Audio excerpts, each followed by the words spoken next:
Hello and welcome back to a brand new episode of the Pick a Side podcast. My name is Joel Moran and I'm here with River Brown, Andrew Velez, and Mr. Joel Dells. And this is now episode 603. On today's episode, we are going to preview and give our predictions for the AFC North. We're going to do an all-time AFC North draft. I'm very excited for the receivers in this division, especially. It's a lot of great teams. We all have the draft board available to us, and this should be a fun episode. No draft board, guys. Have some dignity. We know the game. I actually didn't see the draft board. Did we make a draft board? Yeah, the draft board's in there. Yeah, I sent it. Okay, I didn't see it. I'll look at it. You know, all the hard work I do goes unnoticed. I'm proud. Man. I'm proud. No, it goes noticed, bro. Come on, man. Thanks, bro. You've helped me. Great job. Put some good teams Have some together. dignity, gentlemen. We know the game. I feel like NFC North has gotten easy. AFC North. Yeah, Agreed. sure. The last draft, it seems like I'm overwhelmingly winning it. Yeah. And when you start off with the number one pick and you select the greatest quarterback in history, Patrick Mahomes, it's very hard to lose that I saw draft. Riv draft Manning. Yeah, I second drafted pick. pick. People like my team. Your team was good. So looking at the Twitter comments on the first one that I was a part of, sorry, a narcissist. Twitter said Dell's pretty comfortably. Then Instagram, I got a little love there, but I still felt like it was a majority Joel and you, Riv. Not many people talking about who's the guy. Kennedy. What's his Cortez name? Kennedy. Shout out to the 1992 Defensive Player of the Year. You know, Cortez Kennedy was so good in the 1992 season that he won Defensive Player of the Year, and the Seahawks went 2-14. That's pretty amazing. Special player. That's like some Myles Garrett stuff. Yeah. That's awesome. Yeah, Cortez Kennedy, man, shout out to him. But I realized from the first draft that people are just not a big fan of the offensive linemen. It doesn't matter if you draft like the all-timers. Dells won the draft off of the first two picks, Larry and T.O. That's how he won. My not smart individual self decided to go Trent Williams. And then what was hilarious was I thought we were doing defense too. This is such a bad excuse. Yeah. I don't know what my brain in that moment was thinking. This is a new fleshed out idea. So the first draft board was incomplete because Walter Jones ended up going undrafted, and he's the best offensive lineman by far in that division. He's Better one of the than Trent, greatest of all easily? time. Yeah. I'm not going to tell you like I know. Yeah, you look at the accolades, Walter Jones, yeah, he's there. And Interesting. a lot of Seahawks fans were very upset that he went undrafted. Mm-hmm. And he's one of the most accomplished left tackles ever. Like, he is known as the guy, and he played in the 2000s too. So I felt like moving forward with the big boards, we have to kind of, for the most part, have some accolades there so you can see what these guys accomplished. But we're trying to keep it modern, and the AFC North, I do feel like for the most part, is pretty modern. Yeah. So because of that, we will know the players and we'll kind of have a sense for their accolades and what they did. Do you want to start the show with the draft or no way, no how? We could do whatever. I'm just happy people figured out it was a draft by the second time we did it. I also want to say this because I have a feeling that it was you that put the Instagram comment deleted at it. first. And I really strongly dislike how you deleted that comment. Honestly, it's because of Chelsea. What was I the comment? passionately Agreed? agreed. Yeah, I saw you responded to it. Yeah. It is just mind-numbing What was to the me comment? sometimes. Essentially, the comment, to paraphrase, was insulting those that viewed the post. Insulting the audience a little bit. That's why he deleted it. And I saw a bunch of comments say, "Oh, really good idea, insulting the people looking at your comments." And it's them making themselves feel better for having a dumb moment, which it happens. I have dumb moments all the time. You guys have no problem letting me know. And That's what I felt. my partner over here decided to I let was you mad, guys know. bro. I was so mad. I was so upset because at what point do they have some respect for us to think, why wouldn't we all go Jerry Rice? It's like, Right? Like, I get it, like, first glance, like, oh, that's weird. But, like, you swipe through and you're like, nobody has the same player. Oh, like, you would hope that common people sense. put some things it together. was the perfect division for people to get in their minds. Jerry Rice is the GOAT receiver. He's the best receiver ever. Everybody would have him. So yeah, I Kurt was Warner over Joe Montana? it was like, nah, insane. man. It was insane. But yes, I understood why you deleted it. I was not the happiest. Joel agreed because I told him after I deleted it, and he's like, "Yeah, I think that was the right Probably, move." you know, all you got to do is maybe write the comment saying this is a draft. And that's what I did. I deleted it. I just said this was a draft. I pinned that. I liked it, and I laughed, and I was upset. Dels was like, I can't believe you guys didn't think this was a draft. Are you kidding I me? was so mad, Are you bro. kidding me? I was getting so angry reading this. I was getting so angry The reading comments the are comments. just but that's the perfect, like, that's like internet in a nutshell is that post. Yeah. Because to be fair, we didn't say on the graphic it was a draft, No. and on the caption didn't say it was a draft. So I'm like, okay, but you just hope that like It's just the just this issue much common that sense. some majority have, is they lack critical thinking. Yeah. Critical thinking is difficult, and I have to come to an awareness of that. And that posted, I mean, it got like It did over exceedingly well. 150,000. It Yeah, so like exceedingly well. it got out to a lot lot of of numbers. people. So then you got concerned. You were like, I don't want Pink Side to get I was canceled. like, all right, man. We have to have critical moment thinking skills when Amen. we do these keep three, cut fives, because the audience is not keep three, cut fives, but the King of the Hills. The audience is very upset about the 3-point shooting video because KD was over Kyle Korver. And then I went back and did the due diligence on the numbers because I'm standing with the people and I'm standing up for Kyle Korver, a 3-point pick shooting me. specialist. Such a pick me, So bro. the information that I came up with, I didn't come up with this. Cursed. Sorry. Oh, I cursed bad. Rudy will delete it. It's fine. The information that I was looking up is I wanted to measure their 4 best shooting seasons and compare it. Kyle Korver's 4 best shooting seasons on average, he shot 5.9 attempts from 3, and he shot 45.6% from 3. That was with the Atlanta Hawks from 2012 to 2015. And one of his better shooting seasons was in 04-05 with the Sixers, 6.8 attempts, 40.5% from 3, 82 games played. Kevin Durant's best 4 shooting seasons came in 13-14 and 15-16 and 17-18 and in 24-25. And on average, he shot 40.6% from 3 on 6.2 attempts. And then I wanted to go a little bit deeper and I wanted to look at the catch and shoot numbers. Kyle Korver doesn't have catch and shoot data from 2004 to 2005 and from 2012 to 2013. NBA didn't provide it. So the 2 seasons from 13 to 15, he shot 44.9% from 3 on catch and shoot threes in those 2 seasons. Kevin Durant, I used his 4 best and I averaged it out. And it was 41.6% on catch and shoot threes since 13, 14, just for his career. But the 4 years that I used of Kevin Durant's best shooting seasons, it was 3.6 attempts on catch and shoot threes, 43% from 3. For KD's career, since they started tracking catch and shoot threes, it's 41.6% on catch and shoot threes. For Kyle Korver, it's 44.9% from 3 on catch and shoot threes since 2013 in his career after that. So 2013 and 2020, because I think 2020 was the last year Korver played. So statistically, 2020? yeah, I think so. Statistically, Old. Kyle Korver's 3-point shooting is better. Do you have Kevin Durant's off the dribble 3-point shooting? No, I didn't do that. Oh, it's just I'm just curious. I didn't do that. Because if that's greater than 40 as well, which I'm going to assume it is, just Kevin Durant. You know. If it's even like 37, 38. Yeah. Kyle Korver's is 37% off the dribble, but it's not on any meaningful attempts. It's only on 1 a game at most, like 0.08. I mean, his job was catch and shoot. Probably a pump fake, Which- dribble to the right. Kyle Voila. Korver, all-time great 3-point shooter, an elite at his job. Elite at his job. I got nothing else to say. Elite at his job. One of the best Feels like a specialists. backhanded compliment. How do you take elite at your job I as think backhanded? it was genuine. Didn't I don't know feel how you genuine. say It elite didn't and feel backhanded. genuine, You know, that's how I feel personally.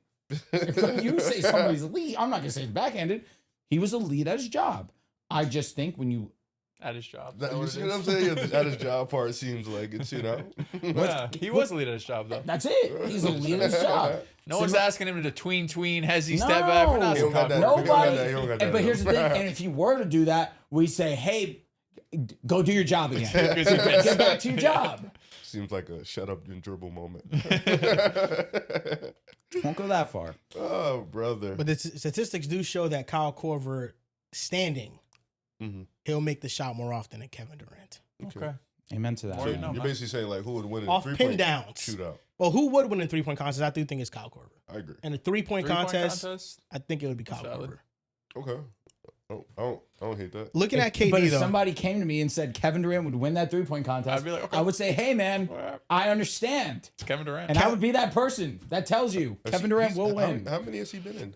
Kevin Durant? I don't know. I'm Has he looking been in at any? No. for the best shooting seasons that I accumulated for the two. So Kevin Durant in 17-18, he shot 48.4% from three on catch and shoot threes. In 24-25, he shot 45.6% on catch and shoot threes.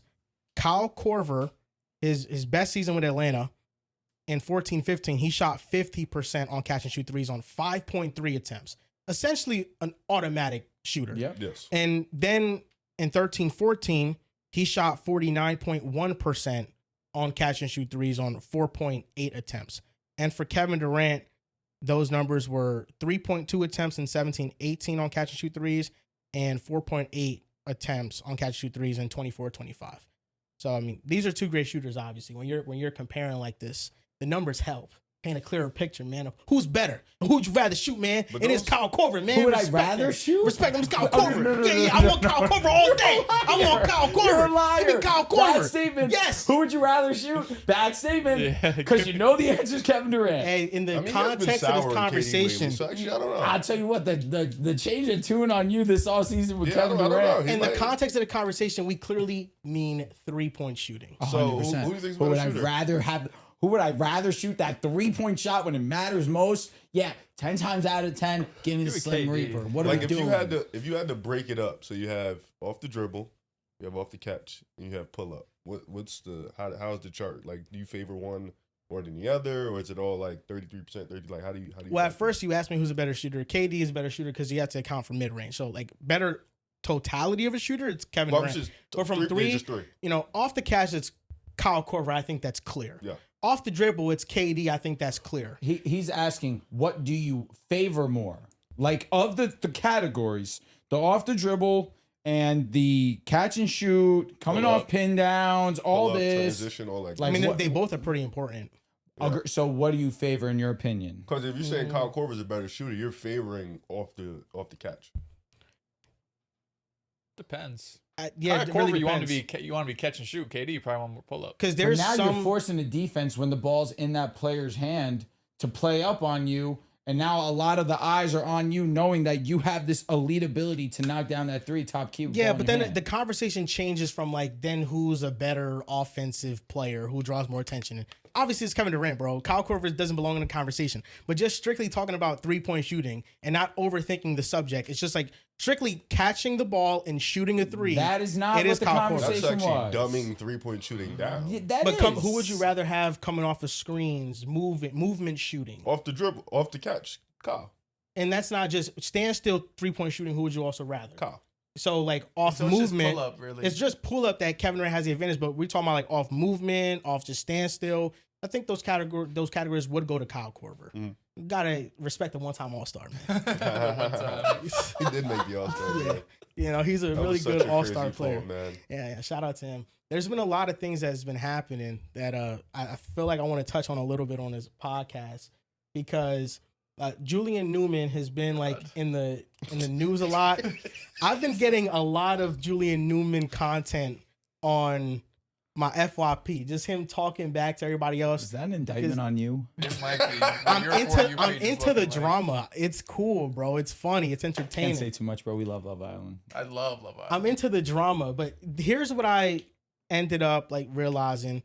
You know, Julian Newman comes off as very unlikable because he is very arrogant, and I think that in some way, shape, or form, you have to develop that if you have a dream that's as big as making the NBA and you are just not tall enough to make it. I mean, like he's like 5'5", 5'6". Like it was gonna be very hard.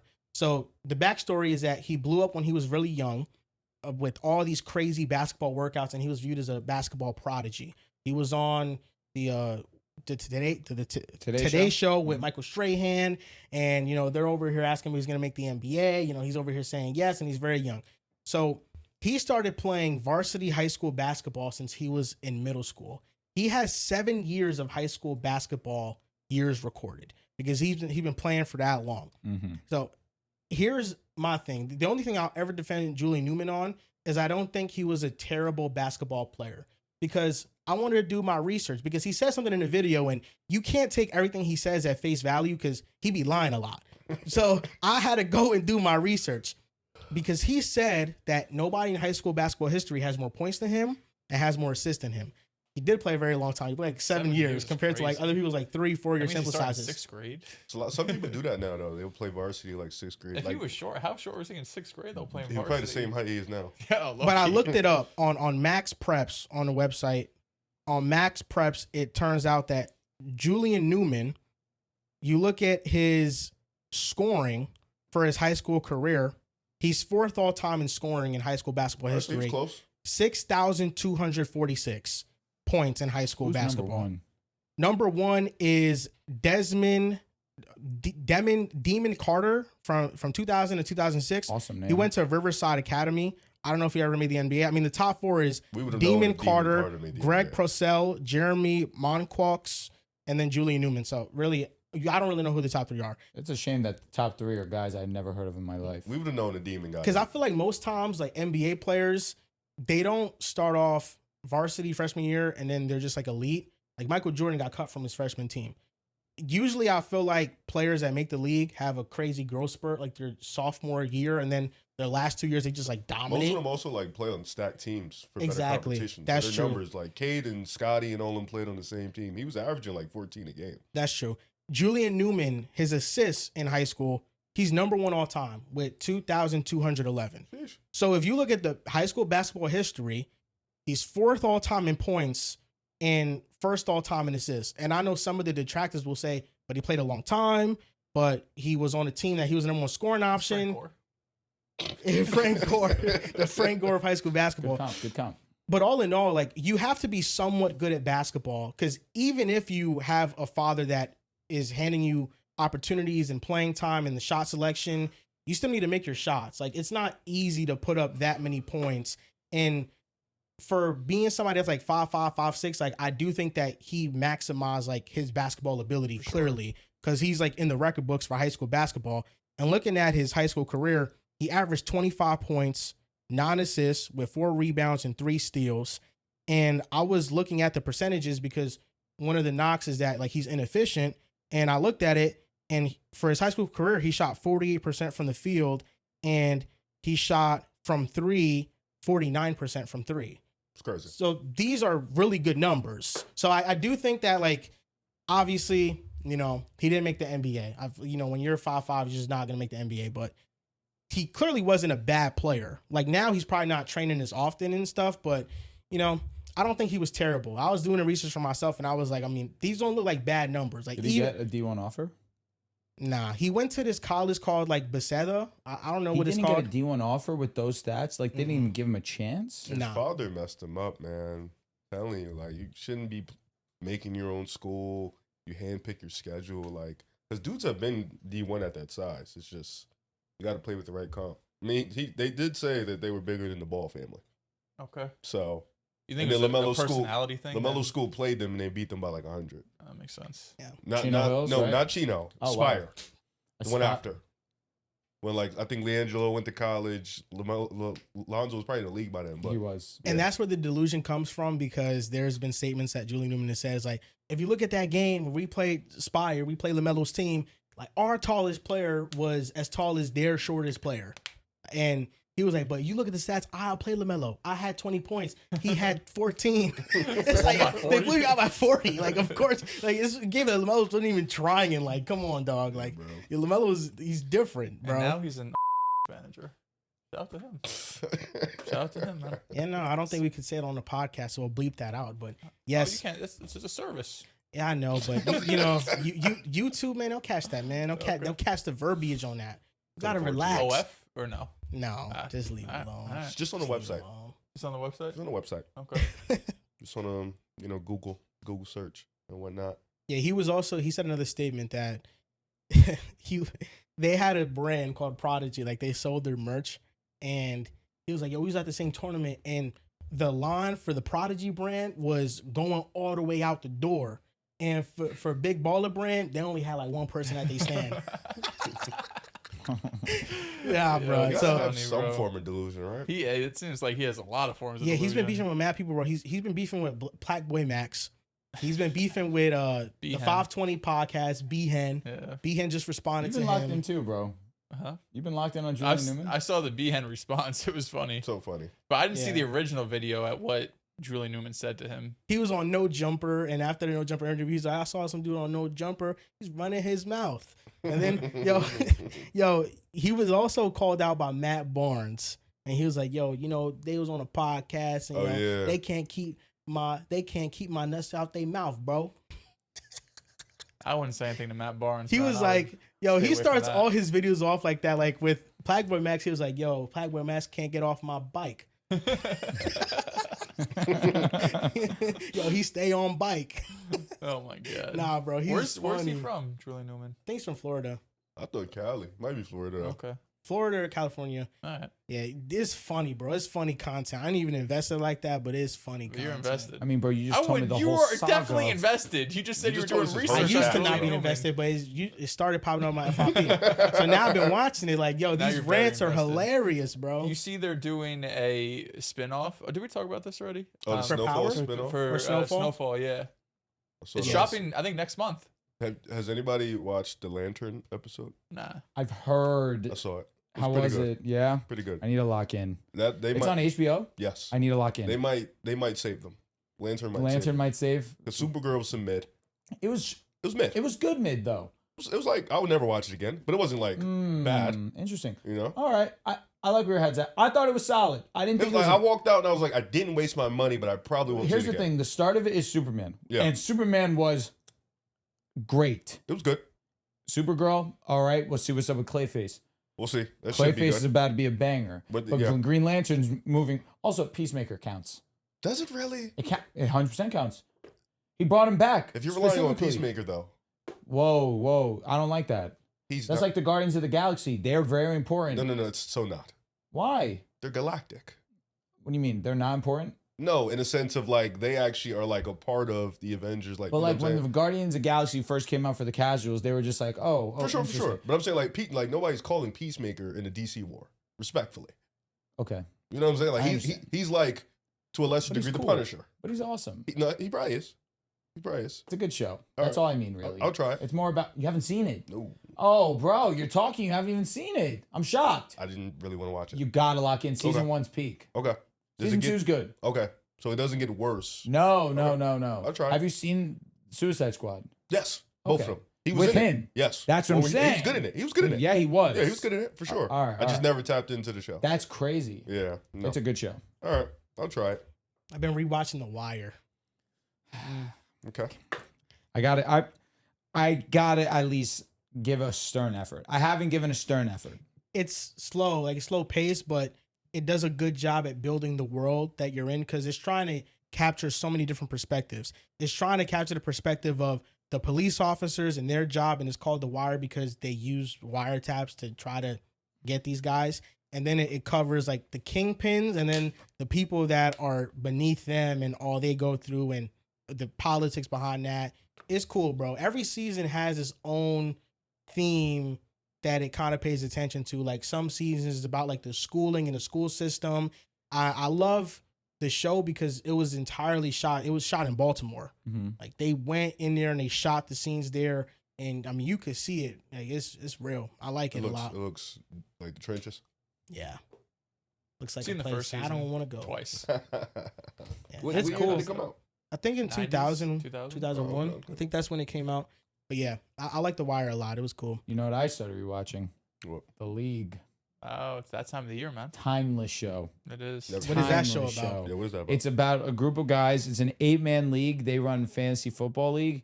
And it's just one of the funniest shows you'll ever watch in your life. Where do you watch it at? Netflix Hulu. still? Hulu. Anybody in here watch Outer Banks? Nah. I've heard of it. I think Alexandra watches Outer Yeah, Banks. Never watched You it. love it, bro? No, never watched it. Oh, no, me either. All I know is that Madeline Klein's in that. She's fire. She's in that? Yes. She's paying.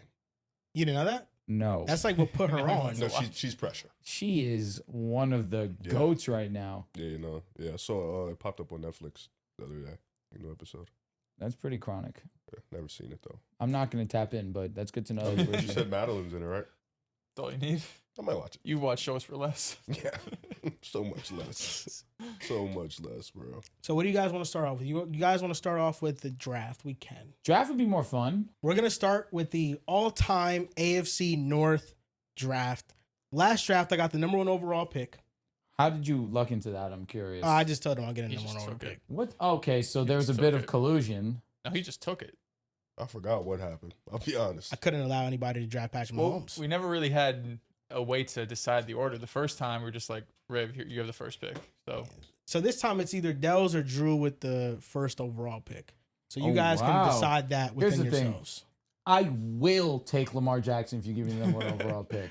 If you get the number 1 overall pick, I'm fine with that. I'm just letting you know. If you don't take number 1, I will take Lamar. I feel like I should get number 1. All right, then. Which way are we going? I'm being fair. He'll get 2. We'll go I'll- this I'll way, so take he'll two. get He'll 2. get I'll two. take 2. Even though it's kind of better to draft 4. Okay. Yeah, The I don't think there's back-to-back anything. matters. There's nothing The bad. back-to-back does matter. but back-to-back nah, matters. I do nah, you think good, bro. You good. I do think You go with there's. 2. I'm good with 2. I do think there's a clear top 3. I would say maybe Because we're clear going top 4. quarterback, 1 running back, 3 wide receivers. Yeah. Okay. Yeah. Sounds good. Yeah, I'm taking Lamar. Okay. You know, I got to be honest. I'm in consideration between 2 people. I mean, I'm thinking between Jim Brown, but my selection is 100% going to be Antonio Brown. Since you took Antonio Brown, I'm going to take the greatest running back of all time. You can argue. My goodness. You could argue that. I'm taking Jim Brown. And then with my first pick, I'm going to take Jamar Chase. My next pick is tricky. Do I want to go running back or quarterback? You took Lamar, right? I did take Lamar, so you got a couple options. You could take Otto Graham. Nah, I'm not with them Like the old heads. I'm going to take a 60s. new guy. I'm going to take Joe Burrow. Joe Burr over Big Ben. Yeah. Okay. So, Riv, just say that hook back when you take a player. Say, and with my next pick, I'm going to take Joe Burrow. And with my next pick, I am going with Joe Burrow. Yep, shout out. I'm not taking Shout out no to you guys, Steelers. and shout out to the audience Shout out to seeing the us do audience. this in real time because we have to maximize our time here. So because of that, we're gonna do a hook. But who wants to do the hook now? Wait, what do you mean? You're up. Your pick. It is my pick. Okay. You want someone else to do the hook? and No, I then- meant the hook for the beginning of the intro. draft. Oh, Yes. maybe we'll do it at the end. Okay, let's do it. Okay. All right. So Nah, he's killing you me. took Jamar Chase, and you also took Joe Burrow. Yeah. I like it. You're staying with Bengal stack. the Bengals stack. I like it. My next pick is going to be Chad Ochocinco. It's a great pick. So you got Jim Brown and Chad. Now, I said it to Dells, and I was being transparent when I said this. I would have taken Lamar if he gave me the first overall pick. Now, Me I too. should be smart because he doesn't have a quarterback. So I am going to wait. Who doesn't have a quarterback? He has a quarterback, Oh, I'm yeah, saying, yeah. excuse me. So I'm going to wait. I'm going to make a different selection. I'm between going another wide receiver or I would have loved Jim Brown. I do believe I am going to go. I'm going to go wide receiver. Question is, who am I going to go? Chad was a great selection, Joel. I am going to go. I feel like AJ Green's too soon, but I'm going to go AJ Green. I don't think it's too soon at all. All I would right. have taken AJ Green. I would have took him too. Could have took Hines Ward. I'd rather be dead. Signs more disrespect. Oh my God. My goodness. I'd rather be That was dead. for the bit. Steelers fans gonna get him, man. I'd rather be dead. You're up. I'm up. Twice. That's right. Back-to-back picks. Obviously, I need receiver because we need You three need everything, buddy, receivers. outside the quarterback. I got Lamar, so I got my franchise locked and loaded. One of the best quarterbacks to ever do it, locked in. Choker. Running back, I got plenty of options. I'm kind of cool on running back. So I think I'm just gonna double tap receiver. There's 3 guys I'm in consideration for. I'm gonna take Hines Ward. And peak, give me Josh Gordon, man. Oh, that's a cool pick. He wasn't gonna make it far. You hate when somebody overdrafts a player you like. It's so true. But it's not an overdraft if you were going to draft them. You're plotting as well. Oh, that's a cool pick. Okay, so Joel, you're the only one that doesn't have quarterback, correct? Yeah. Okay, that's intriguing. Riv, you don't have. I'm just gonna take Big Ben. Well, you're up, my boy. I'm going to solidify my tight end position. I'm going to go with Mark Andrews here. I was thinking about tight end, and I was genuinely wondering if Mark Andrews was the best tight end in the division. My next pick is going to be Mark Andrews for that reason. Oh, you because scared the hell out of yes, that was Mark Andrews is the best tight end in the AFC North. Heath Miller was excellent, but Mark Andrews, positional value, the best player in the division at the tight end position. I'm going to go with Mark Andrews. Good pick, good pick. I'm gonna take. I'm gonna take Le'Veon Bell in my running back spot, No. It's a good pick, Riv. It's a great pick. and then tight end's getting a little naked. Let me see.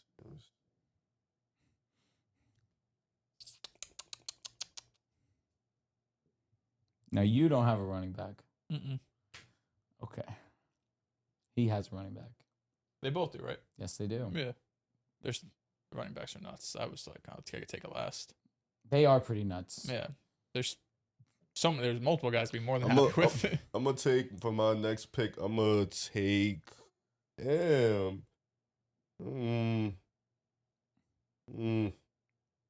Josh Cribbs. If we had a returner. We need a returner. That'd be a great pick. Looking at this old guy, but I don't really know who he is. John Stallworth. I'm the All Pros. John Stallworth? I don't know. I'm dead serious. I didn't go the extra mile. That's weird. Today you didn't do it. John Stallworth played from 74 to 87, 3-time Pro Bowler, 1-time first-team All-Pro. You might as well just take T. Higgins, bro. You know, I kept looking at his name. I didn't want to take him that far. Give me Joe Thomas, man. No. Give me It's Joe a good Thomas. pick. Great, amazing pick. Give me Joe Thomas. All-time good I'm pick. giving that rock to Le'Veon Bell, man. Good pick, bro. Since you got Joe Thomas, I'm going to draft Anthony Munoz Yeah. with my offensive tackle selection. One of the best, if not the best, offensive tackle of all time. This would have been one of those drafts to pull a Trent Williams again. That's okay. That's all right. But I'm going to take the king. Derek? Yes, sir. All right, I think I'm going to double up on offensive linemen. I'm going to take Jonathan Ogden, and I'm going to take Marshall Yonda. That's who I was thinking of. Who am I thinking of? Ipadi? I don't even know. Marshall Yonda. Yonda was definitely who I was thinking Jonathan of. Ogden. Great selections, Do bro. you need offensive lineman help? I'm trying not to. I definitely was only thinking about Joe Thomas. Bert though. wants to milk it. Like, That's okay. please. No, it's fine. I'm going to go tight end because I feel like it is very scarce. Do I go that one season of Gary Barnage or do I go Heath Miller? And I feel like Oh I my need to goodness. go the safe way. That's not a conversation, actually. That's actually insanely disrespectful. Once Gary Barnage being the name, I don't know, man. Should have said Tyler Eifert. Nevertheless, I'm going to take Heath Miller. I am going to take Heath Miller. I'm basically drafting the Steelers. I'm going to double up on offensive lineman, and I'm going to draft Mike Webster. Okay. Yeah, I'm gonna have to look. After you guys took them, I'm actually I still feel like I could be okay. Well, I could just tell you the names that you need to know. I know Whitworth played with Cincy. I don't know if Whitworth's worth drafting. Is he? He was very elite there. You have Ronnie Stanley. You have Willie Anderson on the Bengals. Dell's drafted Jonathan Ogden, but you look at Willie Anderson. It's all right. I'm good. I'm locked. Rafe, is your pick? Yeah. Yeah. Yeah, Willie Anderson was a 3-time first-team All-Pro, 4-time Pro Bowler. Interior offensive lineman, you have Alan Faneca, David legend. DeCastro, Marquise Pouncey, Alex Mack. Mm-hmm. There's some good offensive linemen. Max Montoya on the Bengals too, another guy. I might have to draft Pouncey for synergy. What are you thinking, man? Trying to. You need receiver, tight end, interior, O-line. I might double dip on wide receivers. I mean, honestly, I have Jamar Chase, so it doesn't matter who's after him.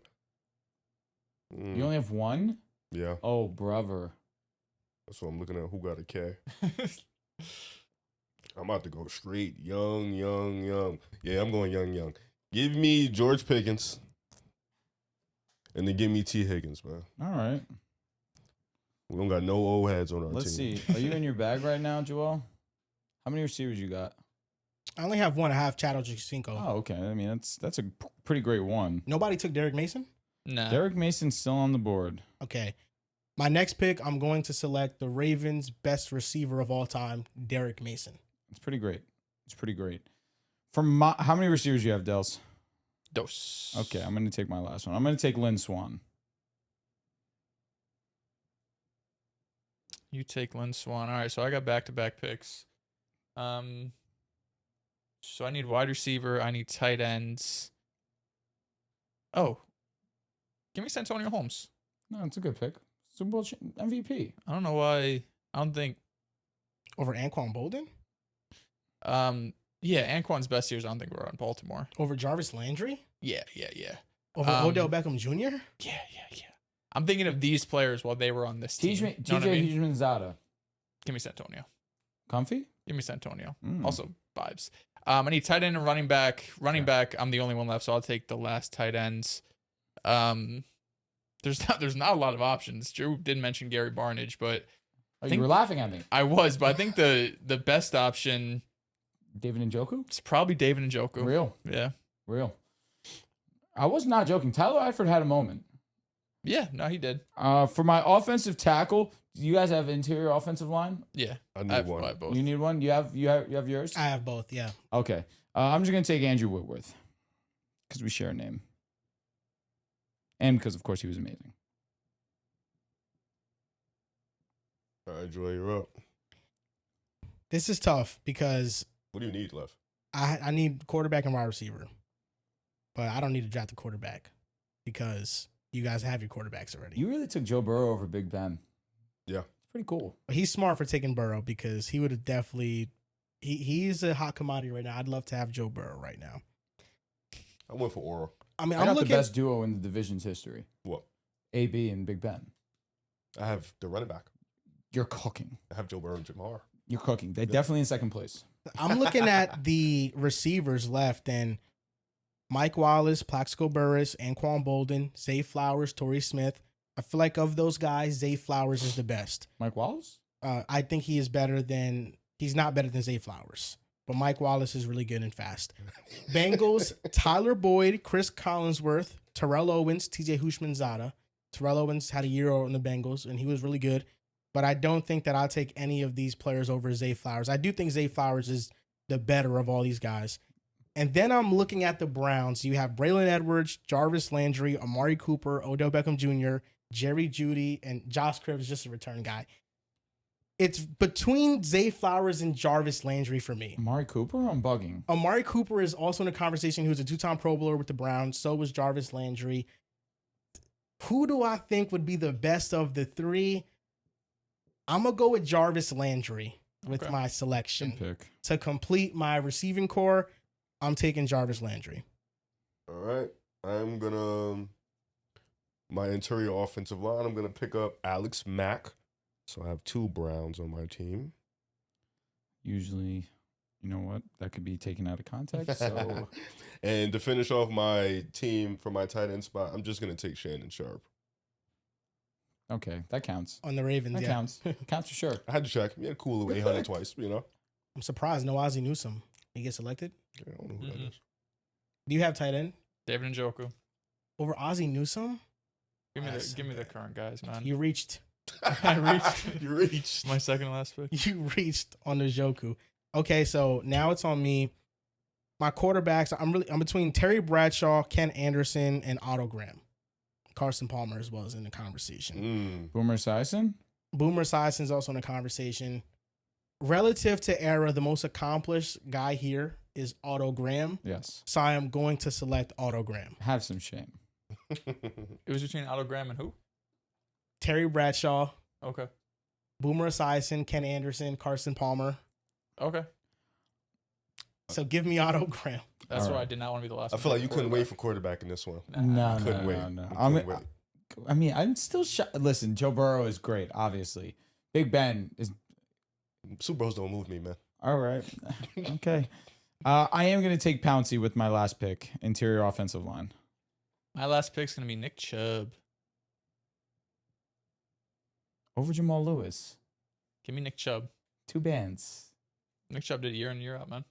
I'm the Super Bowl champion. Can't help it. He's on the Browns.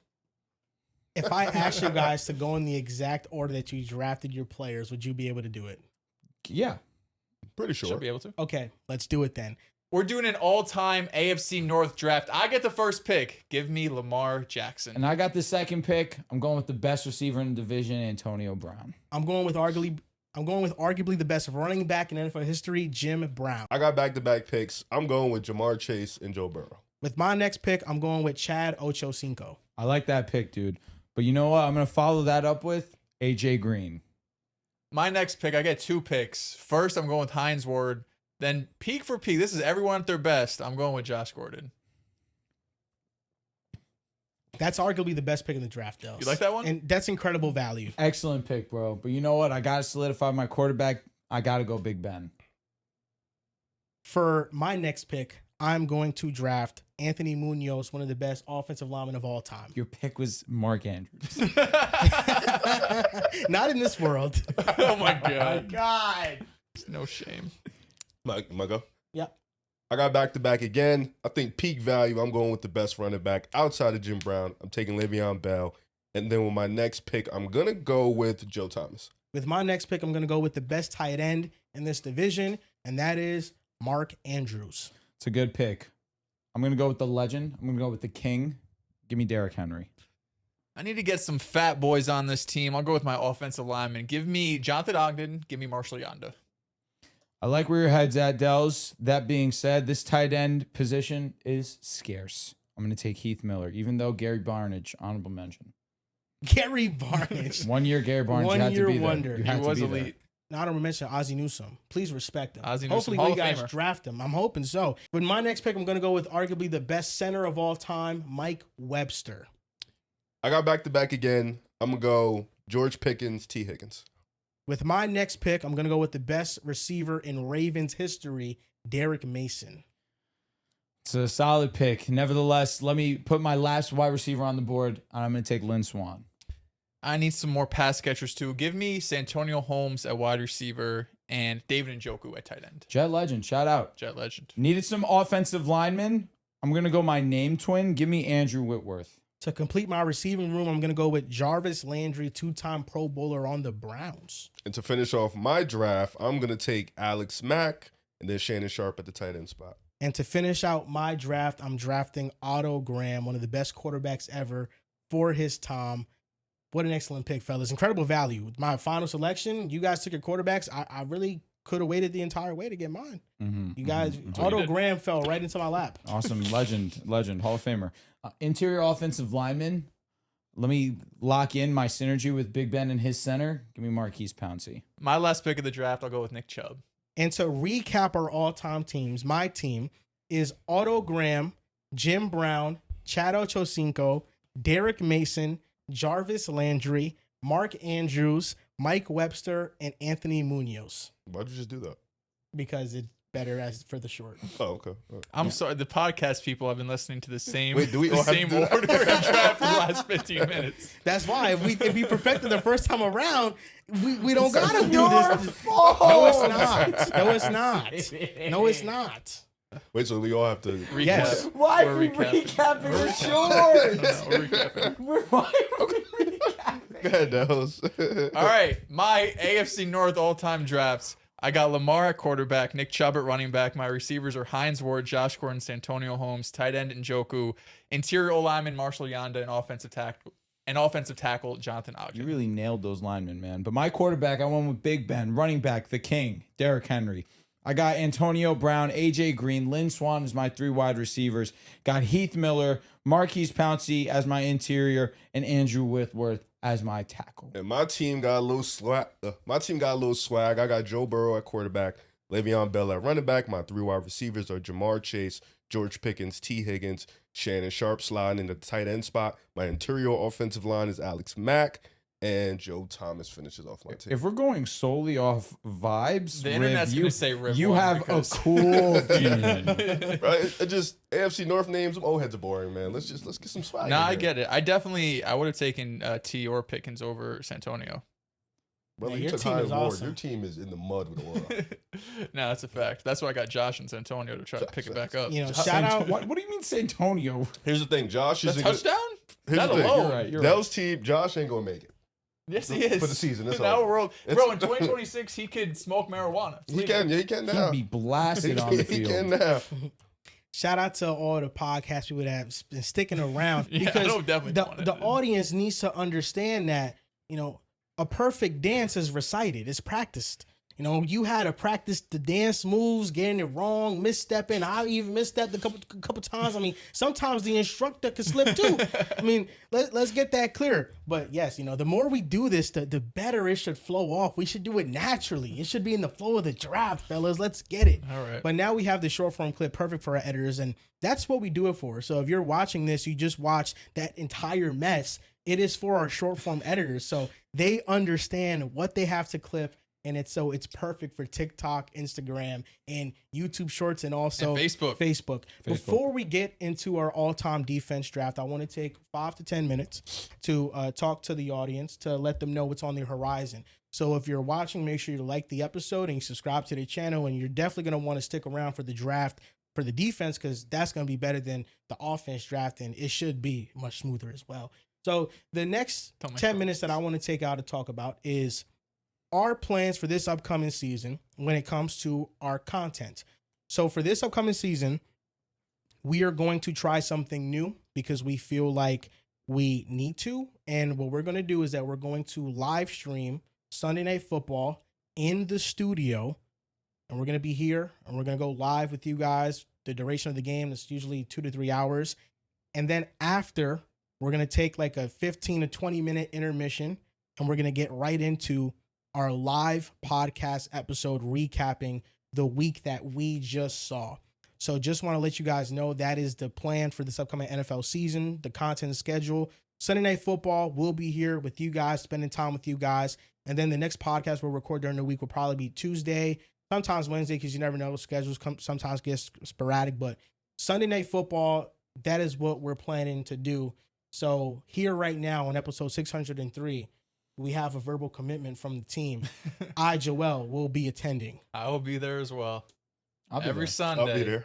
It's more so a you thing. It's Every me? Sunday. Sunday? This is the thing. It's gonna be like the first couple weeks gonna be smooth. We're gonna get to like week 4 and it's gonna be like, who's It's it's the podcast after that has my brain like gonna have to lug through this. I mean, look, if I'm here, I'm here.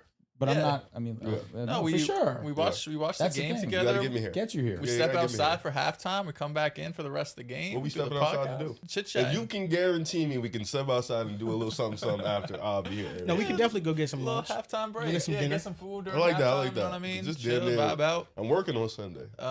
You are? That's what it sounds Oh, like. I thought you meant like your other job. That's why working on Sunday, get Monday off, you know, come back rejuvenated for Tuesday. So that's the content plan. And the other news that I wanted to share with you guys is that we are soon going to lock in a sponsor for the first couple months of the NFL season. It's a reputable company that we're going to lock in, and we're very excited about it. And it is a sponsor for gambling. And I completely understand the conversation around gambling. It's very frowned upon for creators to promote that, but we have a full team of people to pay.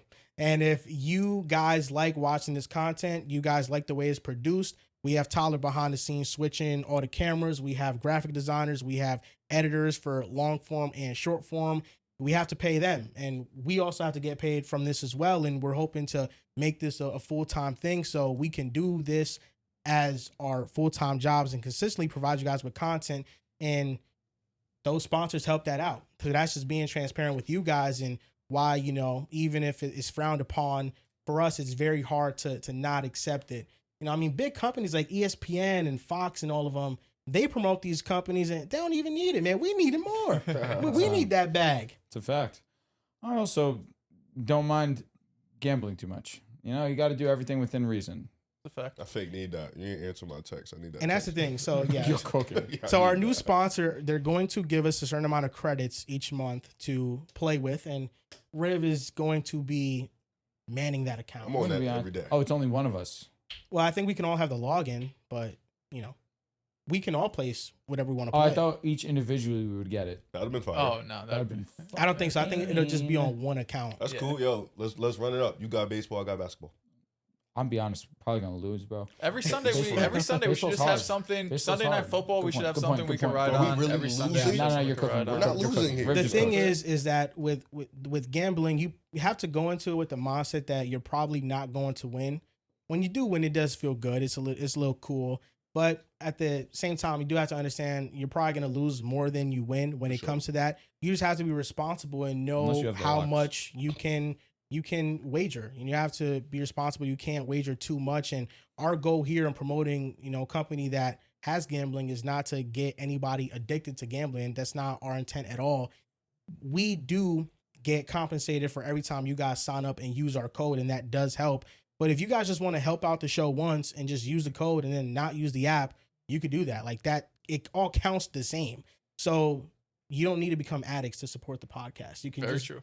play one a time great and then caveat. that's it. It's Yeah, a great caveat. that's it. Just play one time, delete the app. You and then we get the number. You smoke one cigarette. That doesn't mean that you're gonna be addicted to smoking cigarettes. Let's get it. Let's try it one little time. That's all. Just try it. Just try Hey it. man, occasionally I'll go out and get a margarita. I'm not drinking them Not every day. alcoholic? No, I'm not drinking by them any every means. day, But that's what it is. So if you guys are not big supporters of gambling, we definitely do understand that. And if that's like a no-no for you, then definitely understandable. But if you guys just want to support the show one time, when we do release our code, it would mean a lot to us if you guys just use it. And then you could just leave the app after that. After that, it's fair game. We already got the number. So at that point, we're good. But that's the content schedule for this upcoming NFL football season. Very grateful that we got a sponsorship so we could help deliver the high quality content to you guys. And with that being said, are you guys ready to do this all-time defense draft? Of course. So does that mean we get new first overall I think pick? just reverse. That's what we did last time. Oh, okay. And I So- think it would help if First, second, third. when you draft your player, if it's in the first round, just put, put a little one, one. a 1-2. Now he's Just giving us tips. Make He's got sure some, Now he's giving us tips. make sure that you're doing things the right way, fellas. And honestly, I am not mad to be at the back of the first yeah, round I'm for not gonna this. lie. I would have liked to have the last 'Cause- pick here. Well, you have the third. Good point. Yeah, so That's a good point. because first pick, I don't know who I would go with. I know who I would go with. There's so many options. I know I'm the first you pick. have the first pick. That's such a damn. So who has the second overall pick? Is it You, me? bro. 1, 2, 3, No, 4. I like getting snake, bro. Let me get the fourth. No, this is what we do every draft. Having first is tough in this because you can go with a few You guys. could, yeah. Such a lock. This is the all-time defensive. Wait, what am I saying? AFC North. It's the all-time AFC North. There we go. This is the all-time AFC North defensive draft. My first pick is going to be Ray Lewis. Best ever. Ooh, and this is Snake. It's always Snake. You're right. My fault, bro. Now keep All right. that. Wow, I really don't know who I That's should what go I'm with. saying, bro. I don't know. With the second pick in the all-time defense draft, for me, it's between Troy Polamalu and Ed Reed. Okay. Mhm. And it's the toughest decision that I've ever had in my life. I don't know who I want to pick. Oh, man. I think I'm going with, there's no right pick. This guy's having an aneurysm. Sounds like he's about to climax. I know who I would go with. I know who I would go with as well. I'm going with Ed Reed. Okay, great pick. It's the right pick. With my next pick, I'll be going with Myles Garrett. That's valid. It's also a great pick. I'm shocked that was not one of the two names stated. He got traded. With the third pick overall, I'll be selecting Myles Garrett. There you go. So many options, man. Loser. So many options. Sack record. DPOY, multiple times. Ray Lewis. Champion. Leader. Super Bowl MVP. Madden cover. Intro. GOAT. Hey, Hall of Fame speecher. I got nothing to say. There you The go. 1-1 was Ray Lewis. Easy. I love this guy, man. Okay, my first pick. I got back-to-back picks. There's so many ways I can go here. Which way? It's back? almost overwhelming Sideways. how many circle ways neck, I could go. leg up. Okay, you're getting crazy. We're getting close. You see, when you're doing this, you always have to think about position scarcity. Yes. You know what I mean? Because there's positions I want, but I'm like, I know. there's 3 dudes there that I could take and could take me. You know what I mean? 6'5", you could definitely take. But there's some positions where there's just one dude that I'm like, he's so much better than everything else. I feel like I gotta take him here. Troy Polamalu's still on the board, right? Yes, he Okay, is. he was just not on this list. I'm going to take Rod Woodson. I'm going to take Troy Polamalu. Fire. Okay. Oh, Baron. my bad. I've been deleting the draft board. That's why you didn't see him. That's a great selection. Your safeties is pretty much there, bro. So Ed Reed and Troy Polamalu both off the board. Rod Woodson obviously off the How the hell board. you spell Polamalu? Very great selection. Polamulu. I don't trust you. That's because I'm black. Polamalu. I'm gonna go MU. interior defensive line, and I'm gonna go Mean Joe Green. I was thinking him too. He was the other name I was thinking of, but I was like, there's a few IDLs that I'd be cool with. He's just the first one. He's that just came the to my GOAT. head. Yeah, no, he's the best. With my next pick, I am going to draft TJ Watt. Good pick. Good pick. 2-2. Let me write mine down. Why'd you say it like that? No, it's actually the 2-3. It is. I forgot the back-to-back. TJ Watt, man. Let's get Goodness it. gracious, Joel. What we're thinking about right here, Rev? I just want to see how many All Pros he has. That's what this draft is, the All-Pro draft. Whoever has the most All-Pros. Okay, yeah, I want him. What we got here, man? Give me. I want to end my edge, and I want to end my interior defensive line here. I'm gonna botch his name. Give me Haloti Nada. Nada. Haloti Nada. Haloti Nada. Give me him. Yep, great pick. Please don't erase that. I need to see that. That's okay? cool. Yeah, I won't. don't erase that. And then for my edge, just give me James Harrison. With my next pick, I am going to draft. I don't know. I get it. It's a lot of good names on the board. I really do not know. Mm-hmm. With my next pick in the draft, people might think this is a bit of a reach, but I think he's going to go down as one of the best ever at his position. It is Kyle Hamilton. No! Gee, God. I apologize for the foul language. That hurts so badly. Yeah, you thought I didn't know ball, huh? No, I did. Ugh, man, that is a bummer. Straight snipe, Drew. I literally wrote his name down. I disrespected you, and I deserve that. For the cornerback position, I'm going to go Joe Hayden. Snipe me. Okay, you guys all got edged, right? You all have an edge? Yes. What's wrong with you, bro? I do have my edge rusher. I yes. did get Okay. edged, yes. Okay. He's going to end his edge. I heard that, by the way. There's a few different ways I can go here. You never know how many ways I could go because there's so many ways I could go. So I got corner. At my 1-4, I took Rod. At my 2-1, I took Troy Polamalu.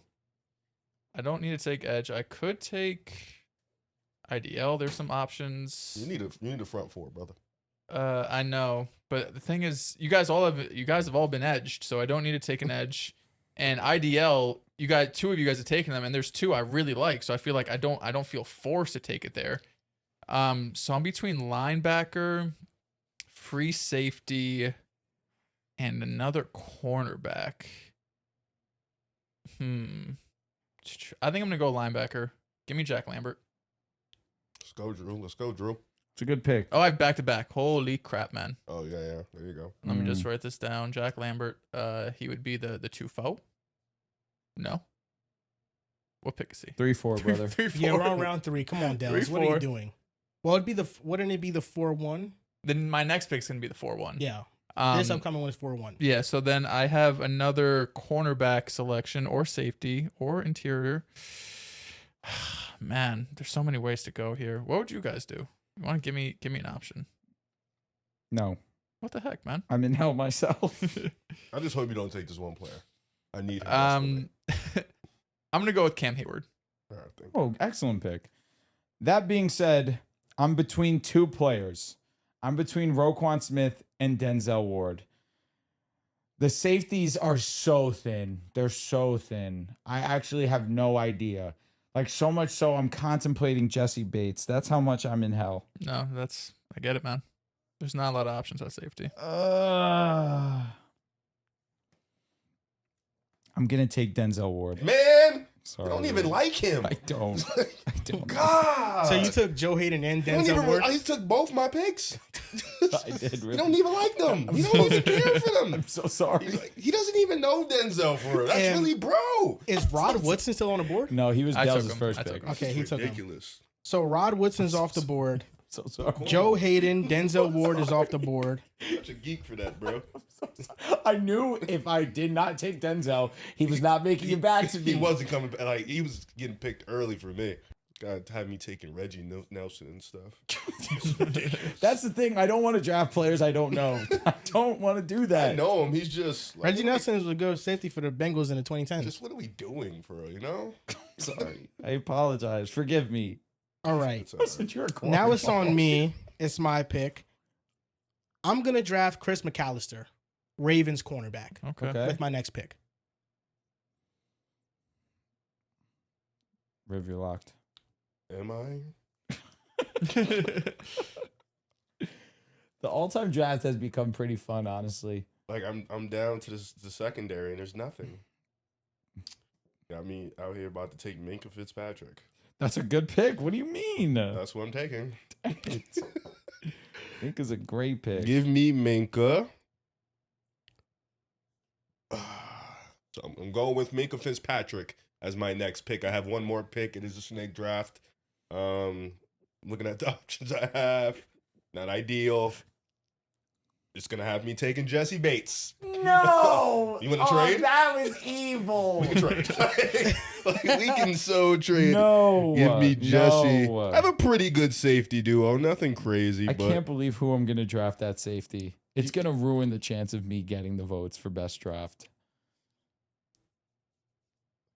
It's your pick, Joel. I know. I just really don't know who I want to draft. I'm with you. This went from all-time defensive team to stinky. Yeah, the depth, I guess, really isn't there. Like, it's getting stinky. Yeah, the top end talent is so there, but man, I don't know. These players, they don't have the accolades, but I'm like, they are better than. You should What draft the Sheldon accolades are Richardson, on? bro. Okay.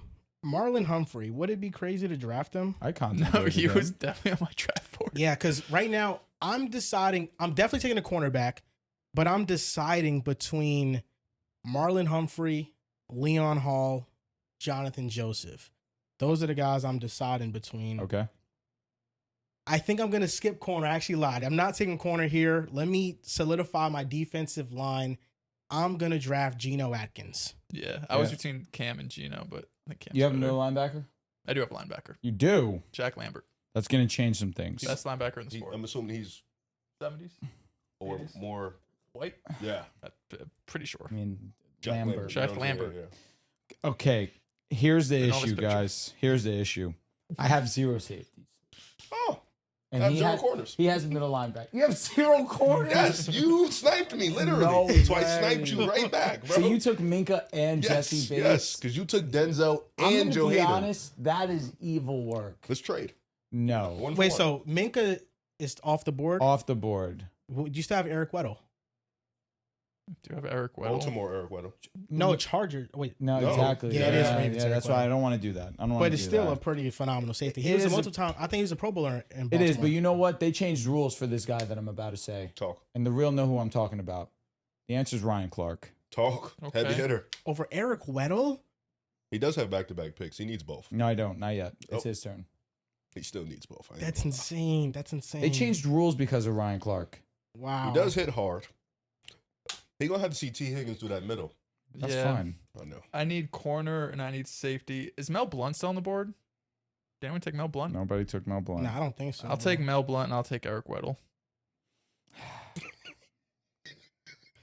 I deserve that. I deserve that. Dude. I Boy, deserve you that had a pretty good badly. old draft. Your D draft trash. Chill. What are you talking about? Because my middle linebacker is about to be Roquan Smith or Ryan Shazier. Okay. And I'm really thinking about it. Roquan Wash. Man.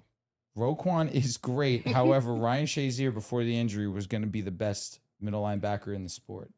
But because he wasn't able to reach his peak, unfortunately, I will be going Roquan Smith.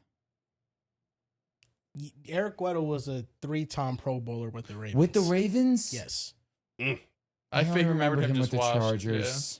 He went to he was washed with the Rams for sure. Yeah, yeah. Yes, But that on the I know. Ravens, he was still Wasn't he pretty retired and came steady. back? He was still good. Pro Bowl or all pro? Pro Pro Bowl. Bowl. 3-time. Okay, Pro I Bowler. think about that less, but it still matters. Yeah. I mean, Ryan Clark, I don't think has one in his career. But they changed rules because of him, and that matters. That Okay. does matter. So now I have the next pick. You took You took James Harrison. Roquan Yeah. Smith. You have Miles. You have TJ. Okay. You know, I don't think CJ Mosley would be bad here. I don't think it'd be a terrible pick. They would not. I really don't. I'm just drafting Ravens, bro. I'm gonna draft Marlon Humphrey. One-time Pro Bowl Ryan Clark.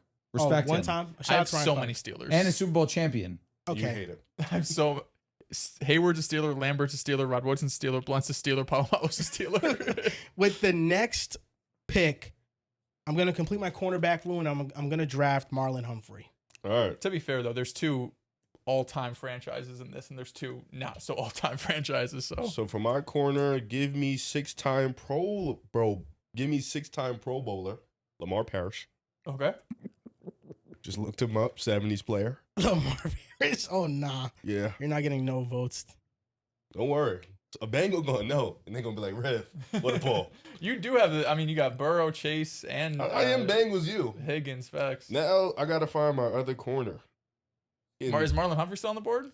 No, he just got drafted. Okay. Sorry. Marlon I wasn't Humphrey. gonna pick him up. I've seen him get burned too many times. Peak you know? Marlon Humphrey was good. He's maybe not the same. I'm really. I'm looking at some Steelers. You got Ike Taylor. Yeah, solid. Looking at some Ravens. You got Joey Jimmy Porter. Smith. Joey Porter's decent. Leon Hall, what a name. Jonathan Joseph. Jonathan what a Jones, throwback. solid. Pac-Man Jones. Do I Pac-Man want just Jones, Aura. a criminal? Okay. I don't think I want that. Convicted? I don't know. Not official. think Pac-Man so. Jones is I think fine. more think NFL so. criminal. Okay. Heavy hitter. Oh, He was yeah. definitely. I mean, yeah, he was A out little there. dangerous, you know. Was he? I don't know. I don't He think was, he was trash talker. You know what Oh. I mean? Yeah, Physically, like that. Yeah. Give me Jimmy Smith, whatever. Jimmy Smith. Okay, I like that. Over Jonathan Joseph and Leon Hall. Give me Jonathan Joseph. over No, No, wait, I'm Leon staying. Shut up. I'm You might staying have Jimmy just Smith. you might as well just drafted Leon Hall and Jonathan Joseph. Corey Webster was on the Ravens, or I'm bugging. They're all the same guy, man. Corey Webster, probably not, I don't know if he was there for that long. I think he was on the Ravens though. He's on the Giants, wasn't he? Yeah, Yeah, that I definitely know. was He on was the nice Giants. on the Giants. Yeah, let me see if he's on the Ravens. He was not on the Ravens at all. Thanks, bro. He Sorry. had like Entree Yeah. roll and shit like that. Yeah. He was Okay, so you drafted your two. yeah. Who's your last pick, Alright. bro? With my my last pick was Jimmy Smith. Got it. with my last pick, I am drafting James Ferrier, champion with the Steelers, Super Bowl, Or was CJ Mosley? one of their best linebackers. Yes, CJ Mosley has more Pro Bowlers. CJ Mosley has more Pro Bowls, but he was never a first team All Pro like James Ferrier. And James Ferrier was a leader and higher on the Hall of Fame monitor according to Pro Football Reference. Okay. Let me ask you guys a question. Would you look at me different if I drafted Brian Cook right now? Brian Cook. The Bengals safety. That would be pretty hilarious. At this point, you have nothing to lose. Wait, do you have TJ Ward? Played on the Browns. Browns. Yeah. Grant Delpit. Just got paid. I'll tell you who I actually have been thinking Sure between. did. Did you go? I'm thinking between. It's my pick. Oh, I'm thinking between Brian Cook and last year Jalen Ramsey. You might as well. I just might as well take take TJ Ward, but yes. I'm literally not going to take him because you told me his name, and I feel like it's a cheat code. Take Jalen Ramsey. I'm going to take Jalen Ramsey. My last pick, I'm going Terrell Suggs. 7-4, round it out. The last pick is crazy. He fell that far. Well, it's because everybody took edge. That's true. Well done. So how are we recapping this? Yeah, just walk me through that process. All right. So I mean, I all the numbers are here for me. So 1, 2, 3, 4, 5, 6, 7. Actually, Let me take a picture of this. This is a mess. You said, hold on, I'm messing around. okay. So to recap the draft, Riv, you had the first overall pick. And my first overall pick was the Ray Lewis. In the second pick in the AFC North all-time draft, I went with Ed Reed. Really good pick. I was surprised you didn't go with my pick, Myles Garrett. My back-to-back picks, Troy Polamalu in the first, Rod Woodson in the second. Excellent pick, but I did follow those up with Mean Joe Green.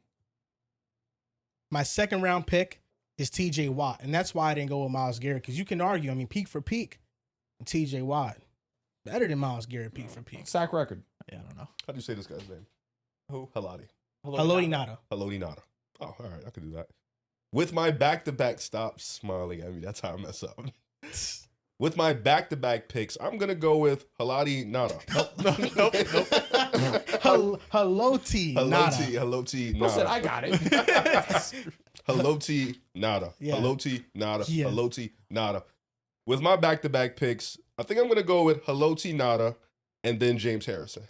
Okay. We're locked Those are in. excellent selections, Riv. I love how you're giving love to the defensive line. Of course. With my third round pick, I am going to draft Kyle Hamilton. Some might see this as a reach, but I think he's going to go down as an all-time great. I don't call it a reach. I call it a heartbreak because that would have been my immediate next pick. That being said, with my third round selection, give me Joe Hayden. My third round pick, I went Jack Lambert. My fourth round pick, I went with Cam Hayward. Very nice. I'm going to steal Riv's favorite player in this division, one could argue, and I'm going to go with Denzel Ward. Doesn't know him, doesn't follow him, has no idea who he is, but What whatever. numbers do you wear? I don't do numbers. Oh, you don't know that he wears number 21? I know he's one of the best in the game. That he is. My fourth round pick, I'm going to go with Ravens corner Chris McAllister. And with my back-to-back picks, I'm going to take two safeties. I'm going to go Minka and J.C. Bates. With my fifth round pick, I am going to draft Marlon Humphrey. Just No, I did. I drafted Geno Atkins, actually. All right. With my fifth round pick, I'm going to draft Geno Atkins. I think one of the most underrated players ever. Such a dominant force in the 2010s. He was great. I love Geno Atkins. I need a hard hitter on this squad. I need a guy that literally had the game change because of him. Give me Ryan Clark. Reaching foul. My That's back-to-back a Pro picks. Bowler. That is a Pro Bowler. My back-to-back picks, I went Mel Blunt. My back-to-back picks, I went with Mel Blunt for my corner. I went with Eric Weddle, free safety. Eric Weddle was a good pick. I would have liked Eric Weddle here, no doubt about it. But I'm going to go with one of the best middle linebackers in the game right now. Give me Roquan Smith. My next pick is going to be Marlon Humphrey to solidify my cornerback room. And with my final two picks, I'm going to take six-time Pro Bowler Lamar Parrish My God. and Jimmy Smith to finish off my team. And to finish off my draft, I'm drafting James Ferrier to be my linebacker. And to finish me off, I'm going to go with Jalen Ramsey. Wait, okay. My last pick, Terrell Suggs. And my AFC North all-time defense is Geno Atkins, TJ Watt, James Ferrier, Chris McAllister, Marlon Humphrey, Ed Reed, and Kyle Hamilton. Haloti Nada? Haloti Nada. Just say Haloti. Haloti. Haloti. Just say nada. Okay. Haloti Nada. Haloti Nada. I got it. No, I got it. I Nada got it. It's just like, it's honestly a one syllable. Haloti nada. I got it. Don't worry about me. That's Don't worry about the so wrong syllable. N word. I'm good. I got this. It's my turn? Yes, bro. Oh, here we go. And with my AFC North defensive team, I went with Jimmy Smith and Lamar Parrish as my corners, Minka Fitzpatrick, Jesse Bates at the safety. I got Ray Lewis holding it down at the linebacker spot, James Harris, and Haloti Nada. My all-time defensive team, Cam Hayward, interior defensive lineman, Terrell Suggs at edge, linebacker, Jack Lambert, corners, Rod Woodson, Mel Blunt, safeties, Eric Weddle, Troy Polamalu. Very nice draft, gentlemen. My edge, I went with Myles Garrett. My interior defensive lineman, Mean Joe Green. My two cornerbacks, Joe Hayden, Denzel Ward. My two safeties, Ryan Clark and Jalen Ramsey. And with my last position, middle linebacker, Roquan Smith. Nice Nice, job, man. fellas. Good job. Take a picture. It's much. Don't lose it. Oh, yeah. Rip just. I know take a erased picture. Don't this. worry. Oh, you did? Yeah, I made sure to take a picture. I made sure to take a picture. Did you delete yours, Drew? Scott, We man. recapped it 4 times. I mean, as long as you remember your picks, it should We be. recapped it 4 You times. should have it memorized by My now. goodness. You should You're write it down right. quickly. You're right. Okay, so that's a good way to start the AFC North episode. We're an hour and 28 minutes in. Now it's time to modernize things a little bit. We went all time here. It's time to modernize things and talk about these teams currently. And let's start with the division winner, the Pittsburgh Steelers, because Jesus Christ. on these previews, we have been respecting the division winner. Whoever won the division goes first. So even if you guys don't like it, you'll learn to love it. The Steelers are the first team we're going to talk about when it comes to this division. Do you feel like the Steelers are being disrespected after winning the AFC North? You know, I wrote some good stuff down when I was doing my notes for the show. And how I see it is they were the Panthers of the AFC. And, you know, at least I can give the credit to the Panthers for having a really respectable, competitive game versus a team that we thought would wash them. Like it would be a cakewalk, no doubt about it, in the Rams. But it came down to the last drive and Matthew Stafford being Matthew Stafford for them to move on to that game and go on to the semifinal. At least they were competitive. The issue with the Steelers is we kind of knew what it was. I think we kind of gave the Ravens the benefit of the doubt because they are the Ravens. It's Lamar Jackson. That'd be a little bit more competitive for whatever division winner came out of that one. But when we saw it was the Steelers, I think we all kind of knew the writing was on the wall.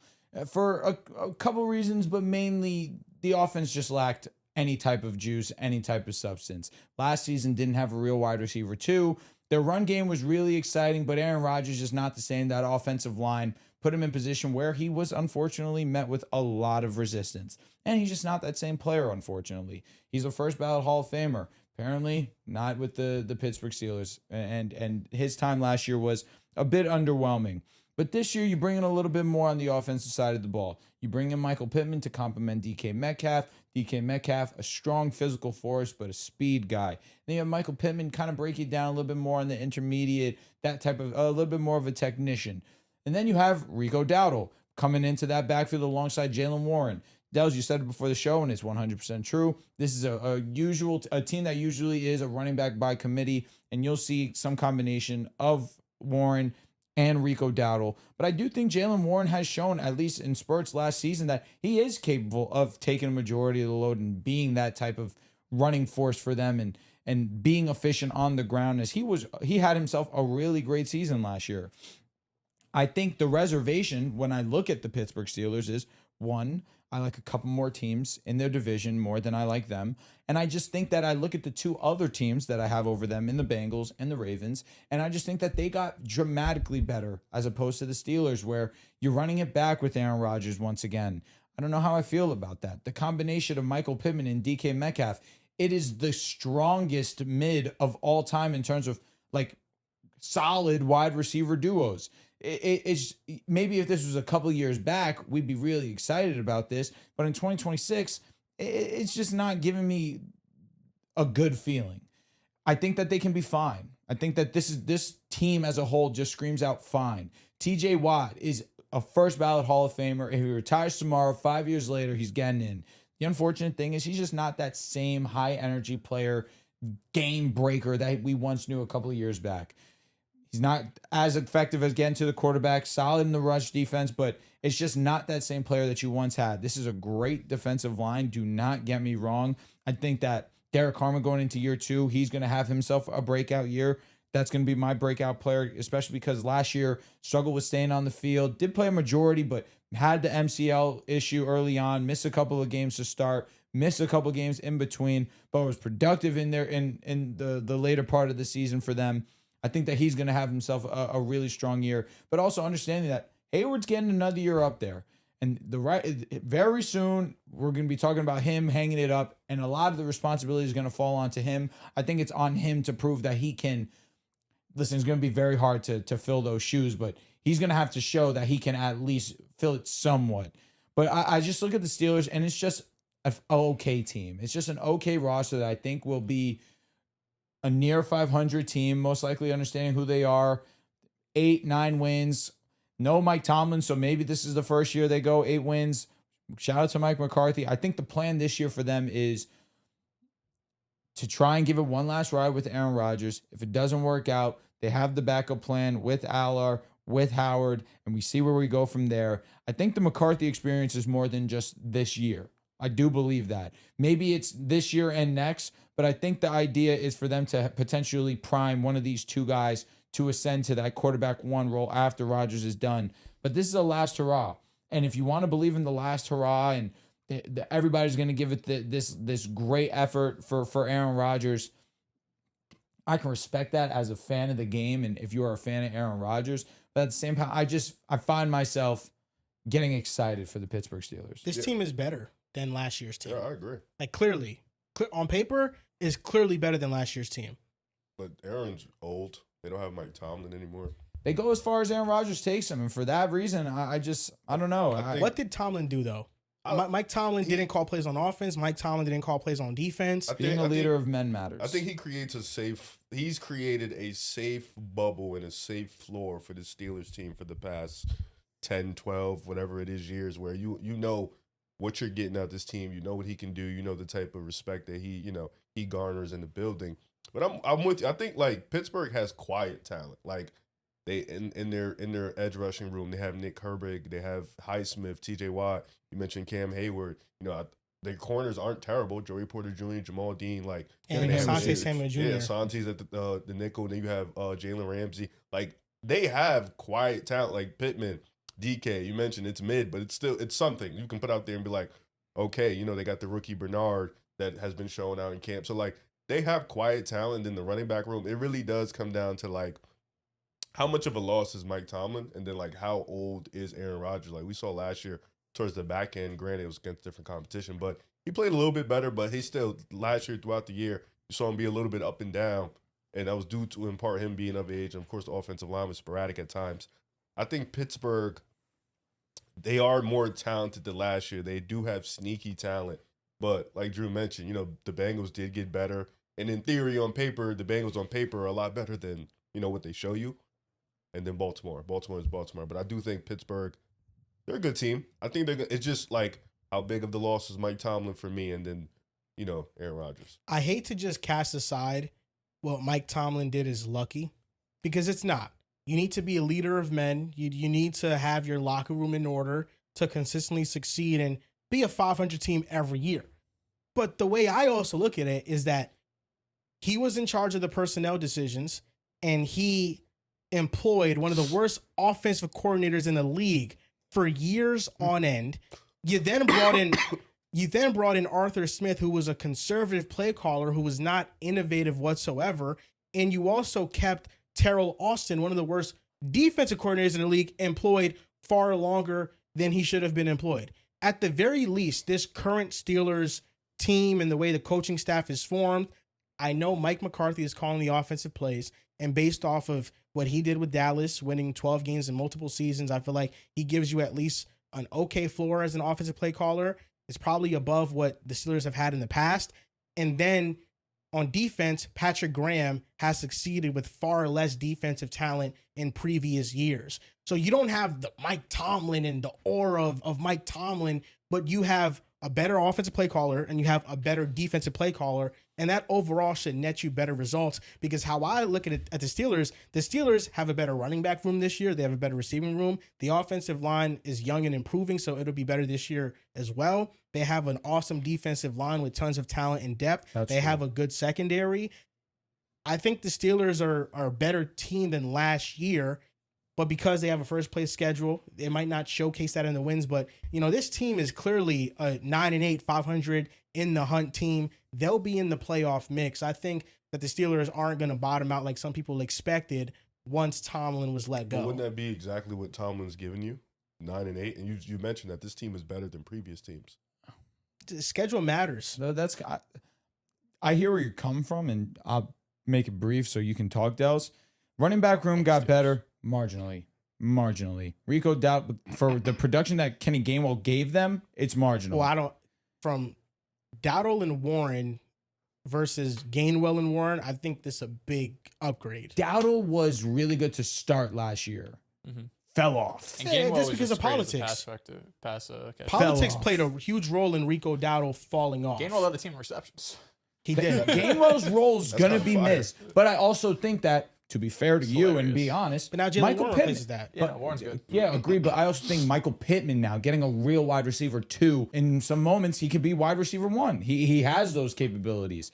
I do think that getting Pittman is the real boost here. Getting Dean also matters too.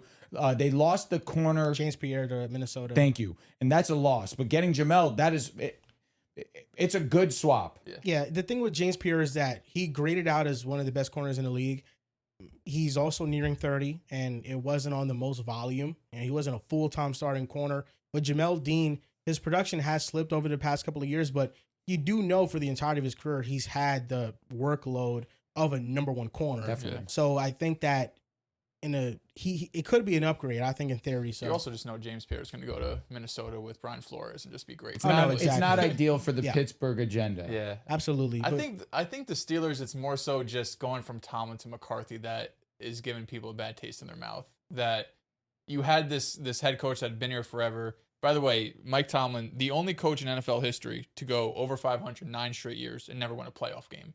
Like, there was obviously stuff wrong with, although the baseline is super safe, and I feel like we've been in battles and wars with Steelers fans every single year, because every year we say this year they go under 500, and they say, no, it's not. And then we get to the season, it's like, well, you went over 500, but you're not going to do anything. So I feel like maybe they won the battle every year, but big picture, we won the war, because they never are anything, right? Like, every year they're a 500 team, they get to the playoffs, lose in the first round, the offense is mediocre, they have quarterbacks out there that are usually below, if not way below league average.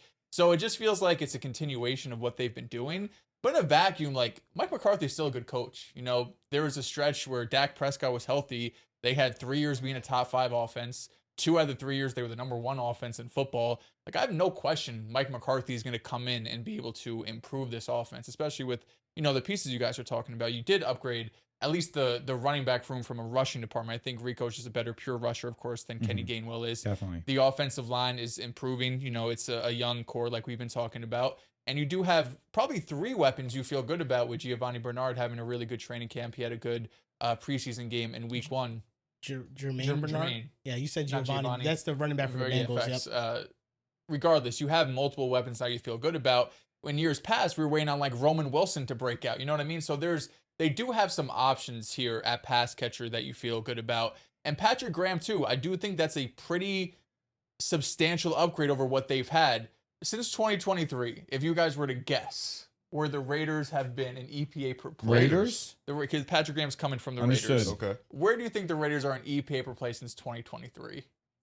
On defense, I would say 21st. I'm gonna say 25. In terms of defense, EPA per play. their defense has been pretty terrible for a few years. I'm going to throw a bad guess out here, and Dell's going to make me feel dumb, but you know what, whatever. 28. 17th. Okay, Oh, okay. that's like strong. 17th. And That's but mid. you're right, because when you think about the Raiders, you think of Max Crosby, and that's like, what else? You know what I mean? Like, you don't really think of the Raiders as having really any talent on defense, especially when you think of last year's team, where, I mean, everything fell apart. But Patrick Graham has shown multiple years in a row to be able to uplift a subpar defense.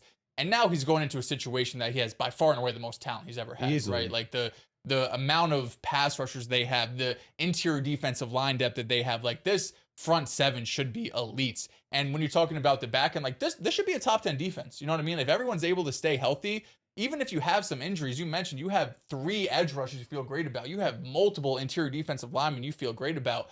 Linebackers maybe a little bit questionable, but the secondary you feel good about too. So I think from a defensive perspective, it was already a really talented unit, but now you're adding a true, like, difference maker, it seems like, at play caller.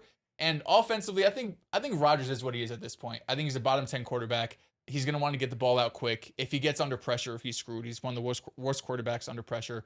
But Mike McCarthy's going to be able to at least bring some sort of, I don't want to say innovation, but I think just more consistency on the offensive side of the ball. You know, the Arthur Smith hire was an upgrade what they had previously. I think Mike McCarthy's an upgrade over Arthur Smith. So they're, you know, slowly going in the right direction.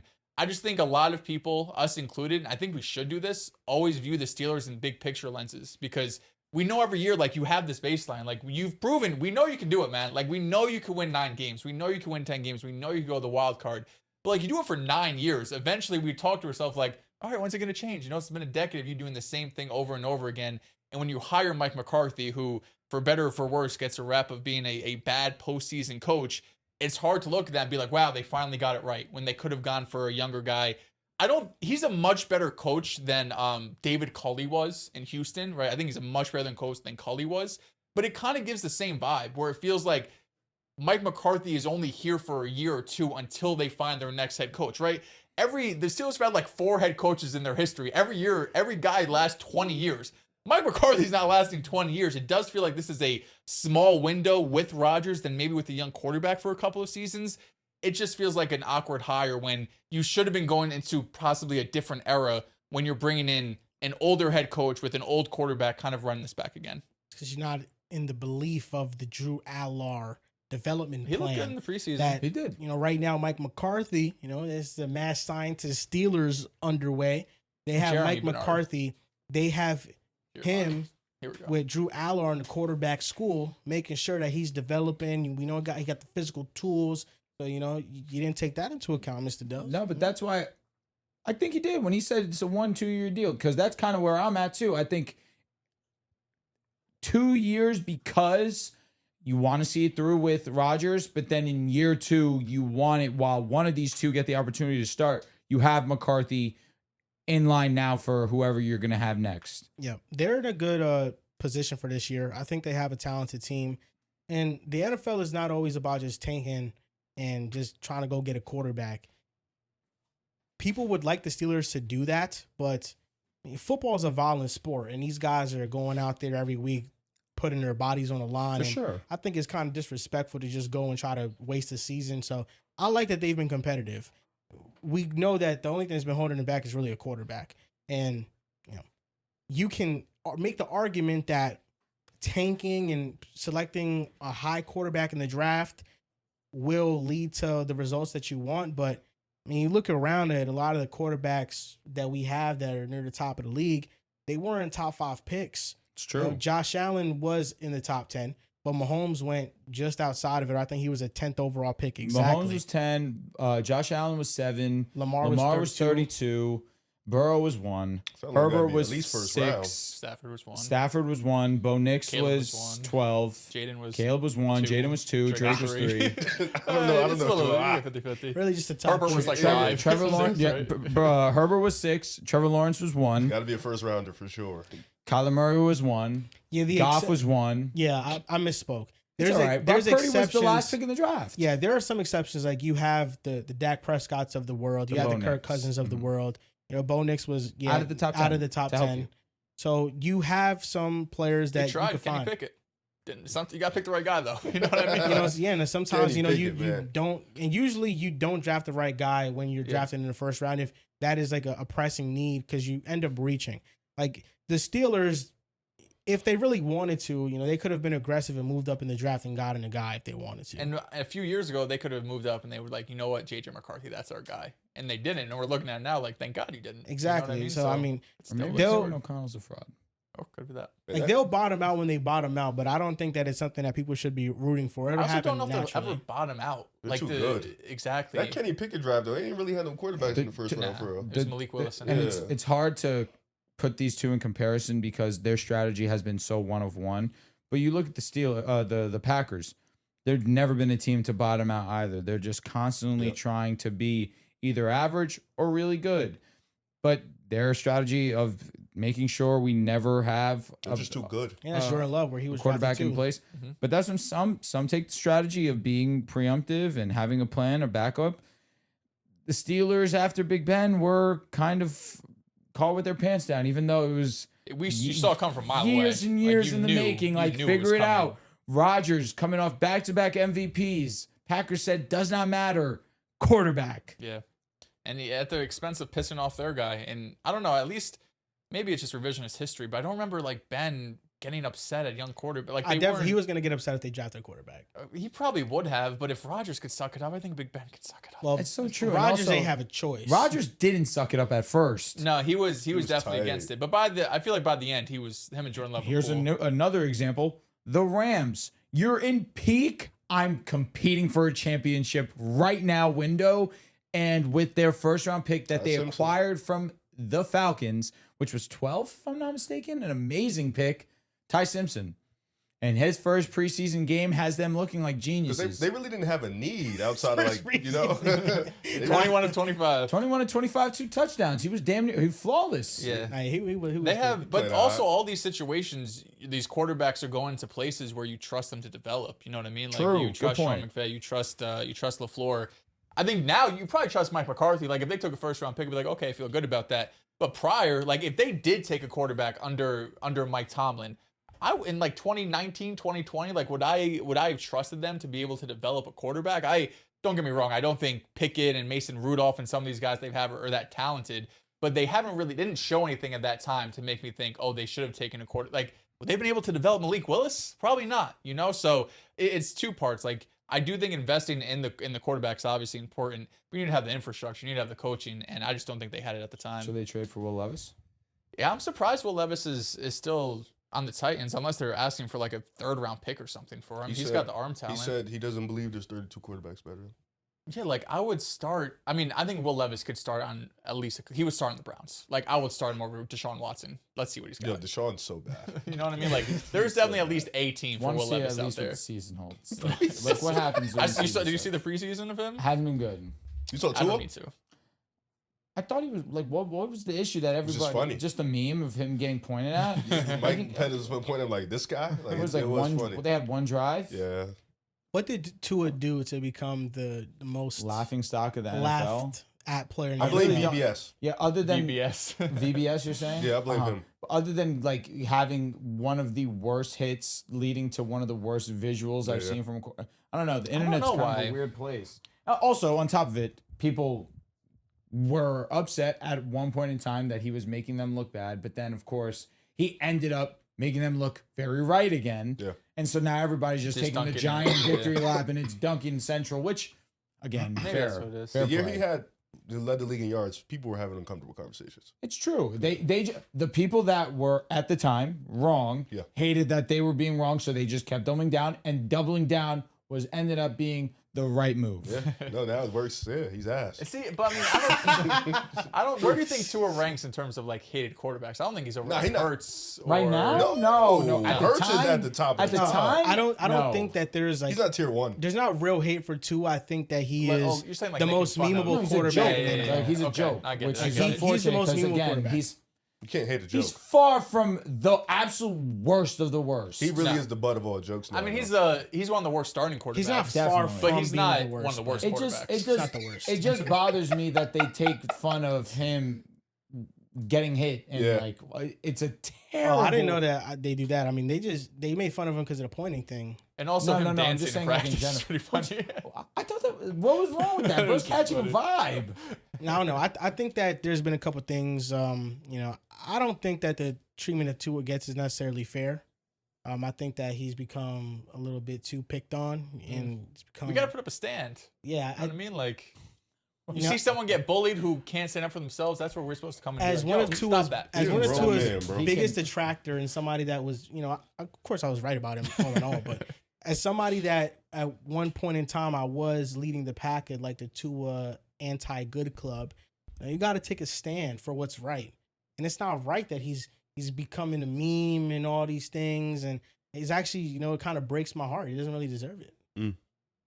He's gonna be fine this year. He's gonna play well. He's not going to start. If you're gonna be what? Michael Pittman. Michael Penix is starting. gonna start. You think so? Mike one? Penix starting. Nah, I think Week we one? won until it starts. Nah, How much I you wanna think- put on it? I think Tua starts week 1. Put $1,000. Is Whoa. Penix practicing? On Tua starting Tua week and one. Penix? It's like is he in team? I don't think he's in team drills or anything. He might be doing like individual stuff. But I don't He think is he's their practicing. best quarterback. Like, I have no doubt in my mind that he is their best quarterback. Because he throws hard. Because he throws hard. He Listen, does. I can Because get he that. can He NFL does throws. I throw can hard, get yeah. that. I'm not even trying to make a joke. He's Yeah, doing he has 7 a on much 7, better not arm. 11 on 11. I mean, Tua has no juice on his arm. He's very accurate. I will give him that. But, I mean, it takes a couple seconds for the ball to get to where he wants to Does get he to. need a strong arm to play in this Falcons offense? Straight up, not even trying to make a joke either. It makes it predictable. But that's been who they are. Like, Penix, but he's here's going the to be unfortunate part. He used to inaccurate. lead the league in big time plays. Yeah. It's Like, a Mike McDaniel. He did have Waddle thing. and No, Yeah. agreed, but he was hitting them. And also got so, figured so. out, though. It's You know what I mean, the Yeah. explosives which went was away. kind of some Like how do you figure that out? They a little Well, soft. they took away the explosives. Yeah. So like and that's where like he was more quick game and getting things out, and it was more yak stuff. But yeah, what was it, 23 when he led league in yards? When it was like all the over the top and the Ravens 6 touchdown stuff like that went away. Like Well, Michael that was Penix, at the very 22. least, 22. he threatens multiple different parts of the field. With Tua, you're not going to get a quarterback that's going to be aggressive and push the ball down the field, and you're also going to get a quarterback that can't hit throws outside the numbers. With Michael Penix, you're going to get more of those throws that are going to be inaccurate, but you're also going to get a quarterback that can hit different levels of the field better, and it's going to just expand the offense and make them be able to do more things. Because I think both quarterbacks will play. I just think Tua plays week 1 because he's been practicing the last 3 weeks and Penix hasn't. I feel like it's hard to overcome They're that. both butt. And also, Atlanta obviously didn't draft Penix. They went out, although it was the minimum, signed Tua. There's at least some more intention there. Rolling out the No, it doesn't. At the time, I said it, and feel like whatever everybody's gonna always have like the opposite opinion. Mostly Falcons fans because it's their team. It was a mistake to draft Penix because of how old he was as a prospect, because of the injury concerns around him, and also because they just signed Kirk Cousins to a big deal. Kirk obviously didn't pan out. Swung and missed him. It didn't pan out, but because they drafted Penix, they thought they had this guy, and then they traded a first-round pick, and they didn't end up using their assets, and they ended up not managing their assets the best way. You had a quarterback on a rookie deal, but you had no cap space. Guy. Like I don't. Do they make that deal because of Michael Penix? Like I feel like they made the deal because they just want another pass rusher. Yes, they did. They wanted to improve their defense, but where I'm coming from is that when you draft a rookie quarterback, the biggest advantage that you have is that you don't have to pay him a lot of money, so you can fill out the roster. So we're looking at the roster and we go, wow, this is one of the best rosters in the NFL. They are making so many big moves. Because they paid Kirk, they were strapped. They had no ability to improve the team. So you have this quarterback on a rookie deal, and you have no way to significantly improve the team because of your cap space. It was just a terrible use of assets, and that's why they're in they're in this position now where Penix, hey, breaking news, he got injured in the NFL too. Like he got hurt, and then you bring in Tua, and now what are they doing? You heard Michael Penix said he has the best ACLs the doctors have ever seen. it was a very Trumpian quote. It was pretty funny. We got NFC South in next episode. Let's get Drake London and Bijan some help, man. I'm excited for the NFC South to do that. Zachariah Branch is having a good camp. Tua, bro. Can you give him the benefit of the doubt? Can we at least see him play? No. A regular season game, he's going to perform great week 1. Who do they play week 1? I don't know. I'm just going on a line. They are in the dome. So maybe have some good games. Let's see. Who's Tua starting? I like their stadium. Mercedes-Benz is a good stadium. It's a beautiful stadium. I love the jerseys too. They got the Steelers week 1. Ironic. There we go. Steelers going to win. It's good defense. In Pittsburgh. But September, it shouldn't be bad weather. 235, 2 touchdowns. 230 what? Maybe a pick. Definitely a pick. Definitely a pick. I'm going under on 180. He gets sacked 5 180 times. yards? Yes. He won't get 180 passing yards. I'm going to say he gets sacked 5 times. It's not a terrible bet. Sacked What do you about think 5, 6 times. Interception for sure. I think Bijan's going to be player of the game. Let me see just what Tua's over-under is. Don't wonder if they have that yet. 180. That's just off the dome, man. We're going to use these credits and put 1,000 on his under. I won't be in favor of that. Yeah, we might I as don't well. see lines for Tua. They probably don't know who's starting yet. Pittsburgh is tough, man. In Pittsburgh, too. It's tough, man. We got AFC North, though. Who we got next? Baltimore? Yeah, the Ravens came in second in this division. So Whoa. Who came in second? the Ravens. Who? The Baltimore They didn't make the Ravens. playoffs? Freaking They did Tyler not make the Luke, man. playoffs. Who missed the playoffs? The Baltimore Ravens. Got it. This is a team that I've come around on. I had the Bengals winning this division, but then I thought back on it. I just think the Ravens are way too talented. They have clearly a better roster top to bottom. A better quarterback, although Joe Burrow is great in his own right. They have a better running back, although Chase Brown is great in his own right. The Ravens got better. The Bengals got better receivers. Their offensive lines are pretty similar. The Bengals' offensive line really performed well at the back half of last season, but the Ravens' offensive line, now with Ioane and Stanley and Rosengarten coming to his own, and they got John Simpson, and they brought in old center from the Browns, Ethan Pokic. Their offensive line is shaping out to be all right, and although the receiving room is not what the Bengals' receiving room is, you have some optimism for how these rookies are playing, these young players are playing with Jacoby Lane. And then you also have Surratt. You also have Tez Walker. And then Hibner, the rookie tight end, also flashed in the preseason. So there's some optimism that this is going to be the most diverse and different offense that we've seen from the Ravens. Todd Monken brought a different layer to it. But now with Declan Doyle, like, we're going to see Lamar under center and 12 personnel packages, much more. And I think that he is going to quickly rise up as one of the best OCs and potentially be a head coaching candidate after this upcoming season.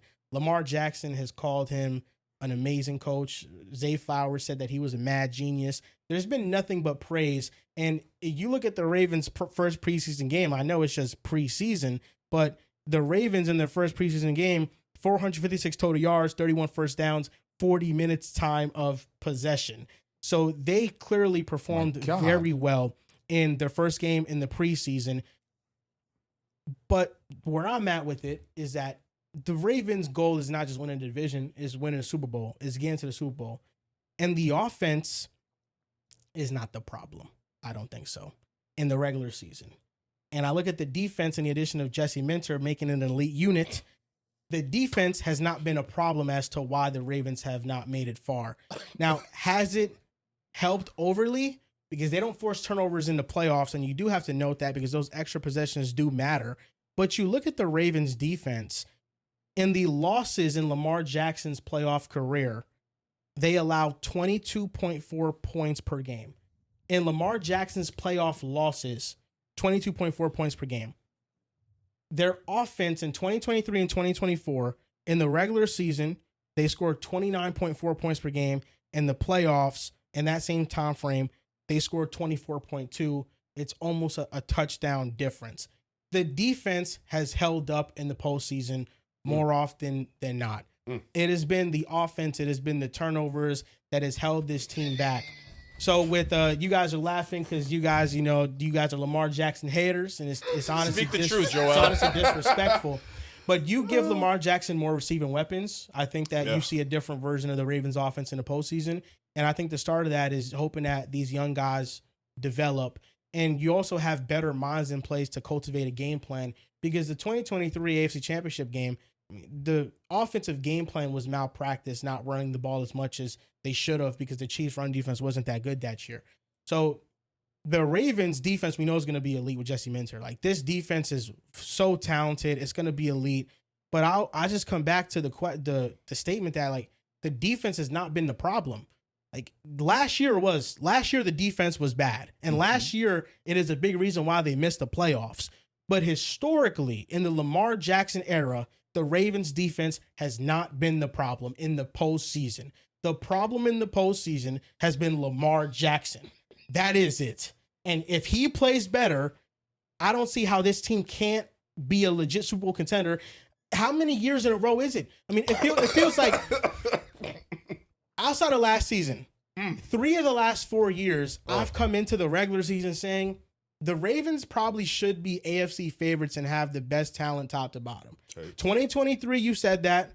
2024, you said that. 2025 down year. And this year, are the Ravens not one of the highest betting odds teams to make it out of the AFC? I think them and Buffalo are tied for 3 of the last 4 years, the Ravens have been at the forefront of everybody thinks this is the year. This is the year. And maybe this is the year. But I don't think it's going to be mainly because the defense makes this huge turnaround. It's because Lamar Jackson and the offense finally figure it out in the playoffs, and they could go on a run. Because the defense is not why they've been losing, in my opinion. Yeah, no, I mean, I think since Greg Roman left, Lamar has one bad playoff game. That's the Chiefs. I think he was horrible in that game.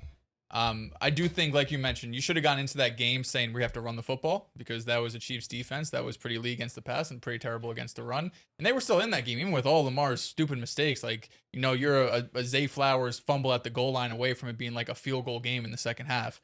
So even with them playing bad, and of course that's year they have Mike McDonald, and the defense is so elite. Since then, though, I think Lamar's been perfectly fine in the playoffs. I think the Buffalo game wasn't good in the first half. In the second half, he came back, played more than well enough to be able to, win the game. Just defense were named. fine. He gets no knock for the Buffalo game. In the second half, he was great, I would say. Okay. I mean, he came back from, they were down 2 touchdowns, right, going into halftime. Lamar Jackson gets no knock for the Buffalo game. Yeah, no, he was good in the No Buffalo knock. How game. much did they score off turnovers? Right? I think it was 3. I'm asking. Maybe It 10. wasn't a lot. Maybe in all in all, it was like a 10-point swing. Yeah. Jalen Hurts fumble 7. touchdown, but that was in the first half, right? But it matters. It matters. Yeah. So I think by I mean, nobody says that property, Jalen Hurts is the reason why the Eagles lost, though. Nobody says that. Nobody says that. The conversation when we talk about it is if he outplayed Mahomes, who was perfect in that game. Okay. That's different. That's true. It was Jalen Hurts is not. No, he was one of the reasons they were going to win. He's not the reason they lost. The points mattered, and Mahomes not having a turnover like that is the reason why he played better. On top of every drive that he went on. So could we scored. say that Lamar was the reason they were down, and also the reason that they should have won the game? Or the reason it should have went to OT. I mean, all in all, I don't knock Lamar Jackson for that postseason game whatsoever because Mark Andrews dropped the ball that would have essentially sent the game into overtime. Yes. Mark Andrews fumbled over the middle of the field in the second half. Like these were Lamar Jackson. These were beginning of the end of his. And they career, gave him a contract. These were not Lamar Jackson mistakes. And at the time, the score was very close. And you came back overall. Like the first half, yeah, the turnovers matter. But if you already come back into a game and you play well to come back into that game and your teammate messes up a big time moment, I don't think that game is on you. Yeah, no, I mean, like I said, I think since 23, he just has that Chiefs game. I thought Buffalo, he played well. Then first round was Houston or whatever, the Pittsburgh. Like he's always played well in the first round. But no, I think what you're looking for Baltimore this year is, number one, can you get some of the guys back? Mostly Nnamdi. If you get Nnamdi back, and he still isn't like fully practiced yet, he's at practice, but he's off to the side doing individual stuff. But if Matabuke is back playing at the level we saw him play when he was, 2024 at this point, plus you're adding Trey Hendrickson, maybe Mike Green year two, like you're talking about a defense and defensive line that could get some pressure, because that to me was their biggest issue last year. They were 28th in pass rush win rate. They had the second fewest sacks. They just didn't have the leader in pressures last year was Travis Jones. Like they just did not have anybody to go and get after the quarterback. And because of that, Nate Wiggins had a down year, Marlon Humphrey had a down year, and it just spirals. If you can't get pressure on the quarterback, it's gonna be really difficult for any DB to be able to cover for 3-4 seconds. So bringing in Jesse Minter is obviously huge, right? What he was able to do with the Chargers the year before he gets there, and we talked about this actually when we talked about the Chargers, but they were bottom 10 in basically every statistical stat. Points per game, yards per game, success rate, EPA per play. The Brandon Staley era, we knew how that went. It was horrible. Minter gets there in 2024. They were top 10 in all of those categories and number 1 in points per game. He changed it overnight. He's going to a Ravens defense that just has a lot more talent than what that Chargers defense had, especially top-end talent when you're talking about Matabuke, if he's able to be healthy, Trey Hendrickson, Roquan, and of course Kyle Hamilton. Like this is just a defense that has all the talent. It's just really waiting for someone to be able to come in and kind of put this all together, because you see, like when you go from Mike McDonald to Zachary Orr, right, like even though there's a lot of carryover roster to roster and they lose pieces along the way, you do see how like the mind of the defense can completely change from going to one of the best we've really ever seen at least in the 2000s to one of the worst, a league average. It kind of fell off over time to last year where it was just a straight up bad unit. But what Jesse Minter is really going to do is be able to bring pressure. Last year, the Chargers blitzed just 21% of the time, third lowest in the league. They were 11th in sacks, 7th in takeaways. They do have Khalil Mack, right? They trade for Oweh halfway through. But he does a really good job of being able to have simulated pressures, have these disguised looks to not be able to bring 5-6 guys coming at the quarterback. He's able to rush his normal 4 guys, but just cause confusion on the back end. So the quarterback has to hold on to the ball more, be able to get after it. So not only are they going to have just a talent upgrade on the pass rush defensive line, but obviously they're going to have a schematic upgrade with what Jesse Minter brings. And then Declan Doyle is more of the unknown, because Jesse Minter, like in practice, we've seen what he's done with the Chargers. Declan Doyle is more of the unknown. He's 30 years old. He coached with Sean Payton in New Orleans. He follows him to Denver. Then Ben Johnson hires him. He actually interviewed with the Lions for the tight end coaching job when Ben Johnson was there. Didn't get the job, but ends up getting the OC job when Ben Johnson's over in Chicago. So obviously Ben liked him enough to bring him to another interview.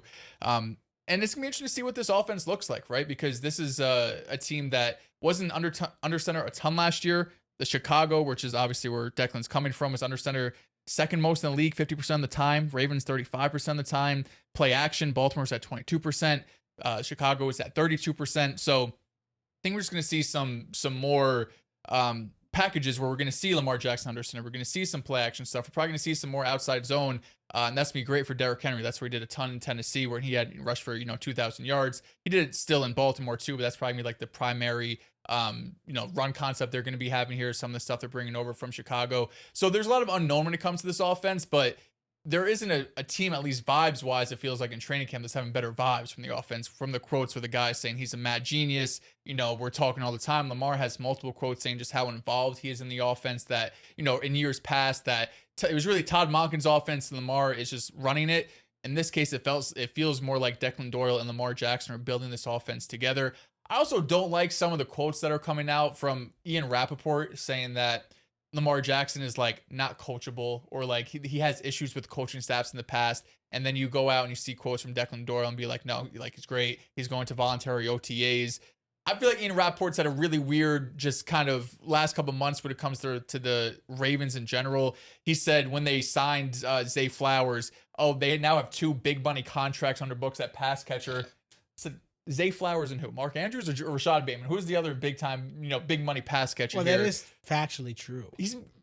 Bateman's getting, it's like a $7 million cap hit. Are you saying? But it's Zay and Andrews, no? I was going to say Mark Andrews kind of getting like comes to mind. $8 million a year. It's not like this big money dude. You know what I mean? Yeah, it's not a lot. It was just funny the way he worded The that made phrasing me think of it. it's something that I would see Rick tweet about. You think Ian hates? That's what it felt like from him. Whatever. It's Damn, not these Lamar important Jackson now, guys but- just have all the media members crossed but off. I definitely circled Ian Rappaport with a couple comments that he's put out there lately. But no, I feel great about Baltimore. Obviously the talent's there, and the biggest upgrade they're getting is just schematically. Because when you have John Harbaugh, you don't have a schematic edge. You know what I mean? Like you have a CEO head coach, and you're banking on your OC, whether it's been Greg Roman, whether it's been Todd Monken, or the DC. Sometimes it's great. It's Mike McDonald. Sometimes it's not great. Zachary Orr. But now that you have the defensive mind figured out, head coach, and you feel really good, obviously he has to prove it in Declan Doyle. But the fact that you just have the security that if Lamar's healthy, there should be a top 10 offense at worst. I feel very good about Baltimore. The thing that I don't want to say is a concern, because I believe Justin Mints is going to turn it around. I think this defense is going to be phenomenal. But is it going to happen in year one? Because I look at what happened with Seattle, and it took them 3 years to become one of, if not the best defenses in football. But in a year one change, they went from one of the worst to a top 10 unit. And that's a significant change. Do not get me wrong. I think that can be enough to get the Ravens over the hump. The issue is I've seen the Ravens with one of the dominant defense, and I'm going to sound similar to my brother Joel over here, but I've seen the Ravens in situations where the defense does their end of the job, but then you're asking for more out of your offense. But I do look at this offense after losing Tyler Linderbaum. You do go and you bring in Io Wayne, you bring in Pochich, you bring in Simpson to try and solidify and at least provide some stability to this offensive line after losing such a significant piece in Linderbaum. I can say that from the moves they make, I'm a fan of them, but it's a matter of, are we going to see it in year one, Jesse Minter be that significant of a difference from John Harbaugh, then now this is the needle mover. This year, they're Super Bowl champions. That's my only reservation. It's literally a matter of experience at the head coaching position. How often have we seen a head coach in year one immediately take a team from, granted, this is a very peculiar situation as the Ravens prior to this year were perennial contenders, but a team that misses the playoffs to now they're winning the Super Bowl. It rarely happens in NFL history, especially for a rookie coach. So I say this to say, do I think the Ravens are trending in the right direction? Absolutely. This was a great move, especially with the renaissance of the defensive coach. You see what happened with McDonald. You see what's happened with the Texans. You see how things have changed with those two franchises and how impactful their defenses are to a winning culture. I think that can be similar with the Ravens. The thing is that is different from Seattle and the Texans is they have the luxury of having a top 3 quarterback in the game in Lamar Jackson. So that just automatically raises their floor so much so. It's just when I think big picture, what you have to think about when you think about the Baltimore Ravens is this a championship team? Can we win the Super Bowl? Can we get over the hump? And spoiler for me, guys, I'm just going to be transparent with the next team that we talk about. I like the Bengals just a little bit more because I trust this offense.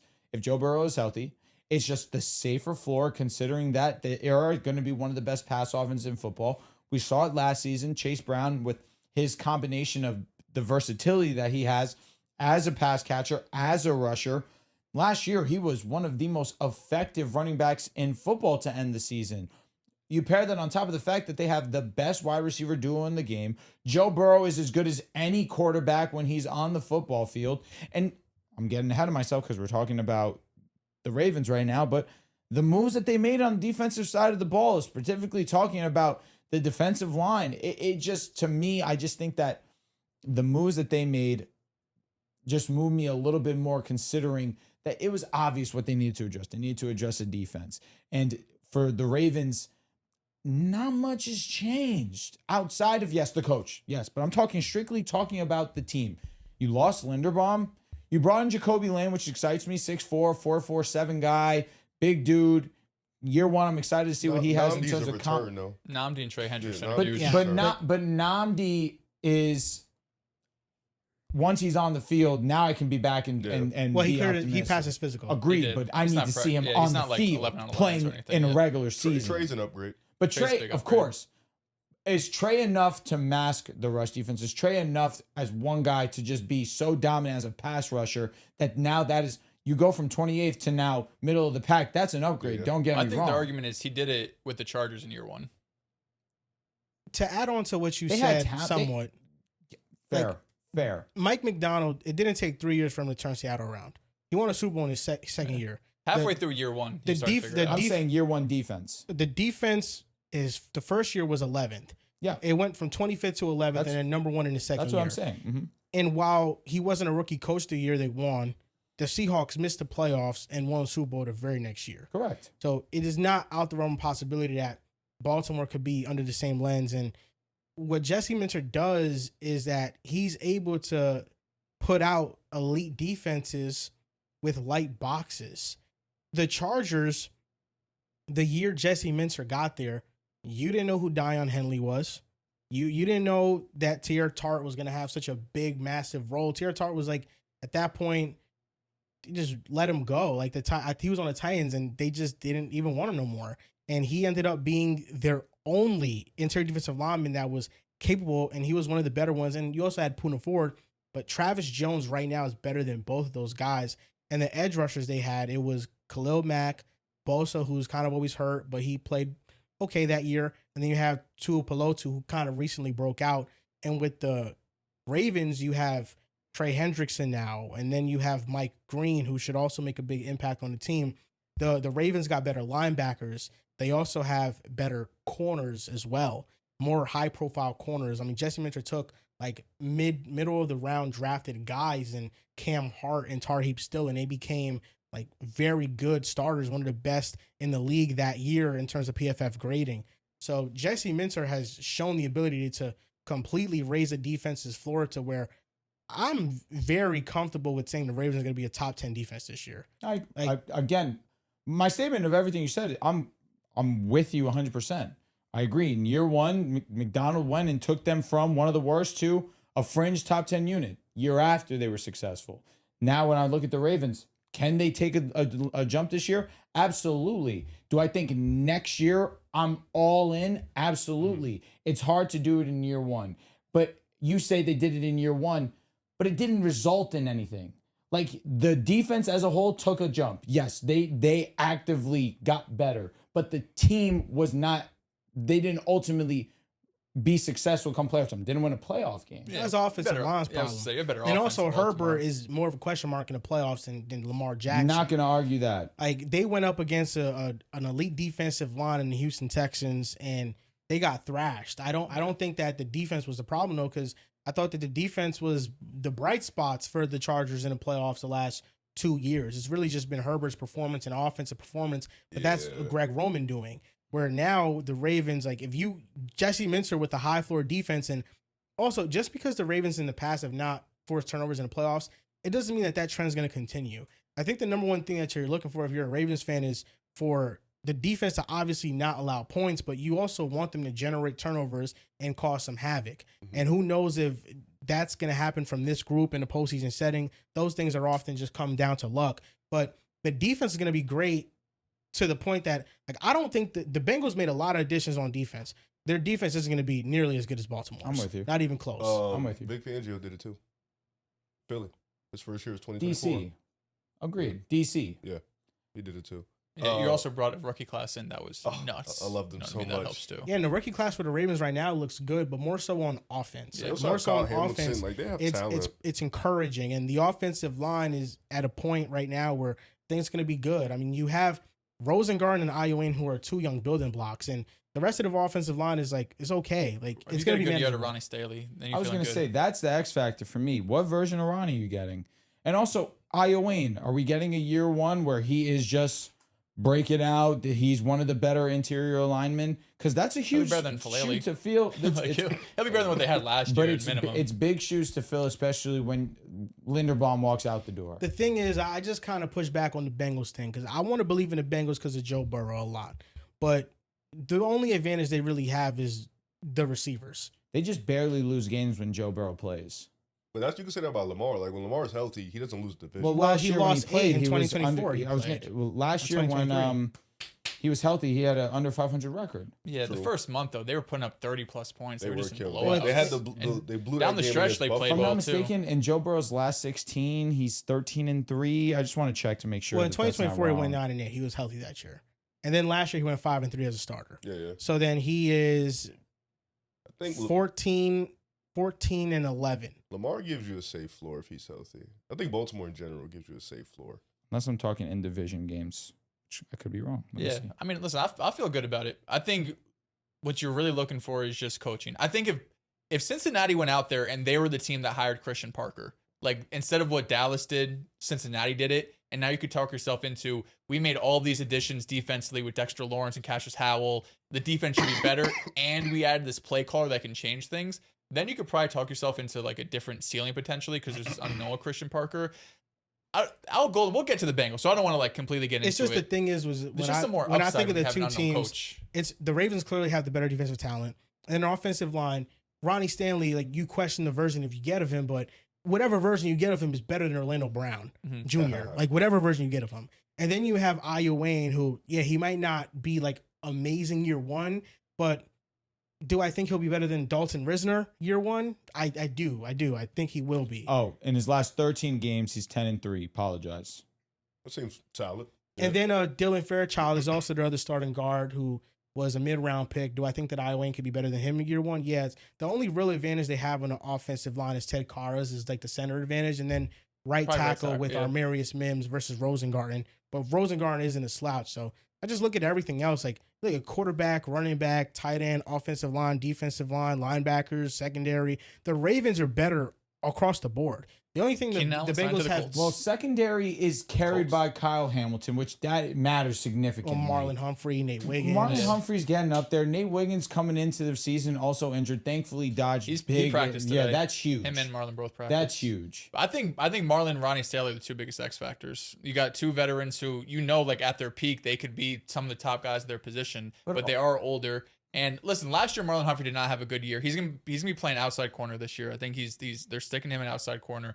You'll have Nate Wiggins there too. I just think last year was tough because they couldn't get any pass rush. That's true. Like there was nothing for Trey them. Hendrickson's going to be a huge addition. Yeah, I'm not so trying to undermine that. Marlon Humphrey allowed the most yards, and was Nate horrible Wiggins was last like I top didn't 10 in say- yards I'm allowed. not. I'm just not going to ride home about Marlon Humphrey. Like Turner last year cleared him. Yeah, Dax for sure. Hill and Turner's going to be Oh, a of fine. course. But also on top, also over the top, bringing in Brian Cook.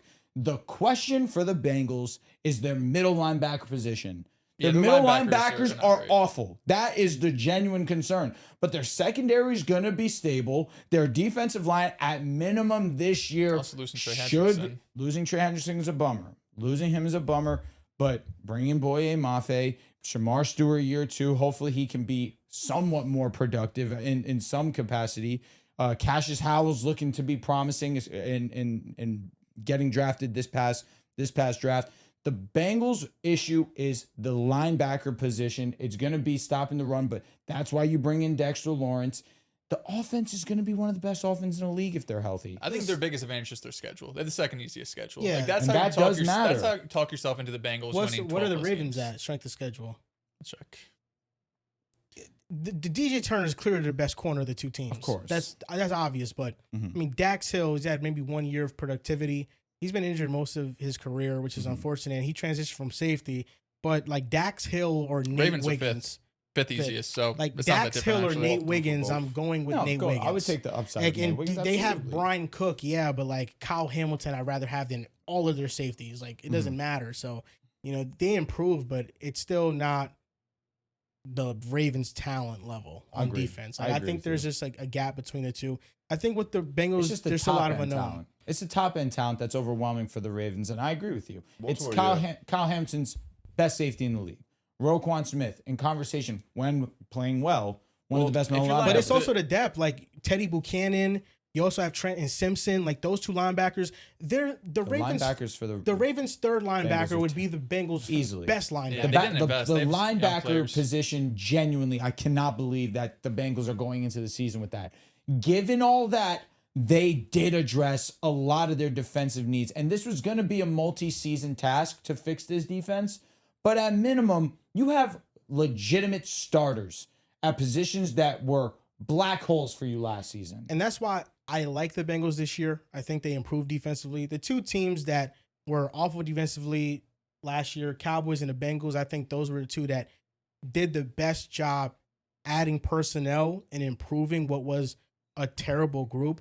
With that being said, I really can't see the Bengals defense being anything more than average. Yeah. Like I see the Bengals more like Average as is the important for them. 16th best in the defense in the league. playoffs, Yeah, honestly. Yeah, very it can. important, though. It can because the defense has been so bad and Burrow still last year 5-3 as a starter, 9-8 in 2024 when defense was one of the worst in the league. But if So Baltimore's they don't. defense elite, then their offense is going to be elite like they've been when Lamar is playing. I don't think it's a conversation. So when you look at the Bengals, it's like I like what they did, and moving on from Trey Hendrickson, I do believe was the right decision because when a player is negotiating with a team, they get petty. They want more money than the team is willing to offer. The Bengals clearly didn't budge, and then Hendrickson goes to the Ravens and signs like a deal that the Bengals would have probably been willing to pay if he would have just accepted that from Cincinnati, but he was being petty.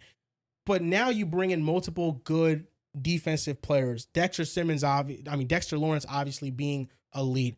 Boye Mafe, last time the Bengals took a gamble on a edge rusher that was more of a rotational piece was Hendrickson, and he hit. Boye Mafe was really productive with the Seattle Seahawks.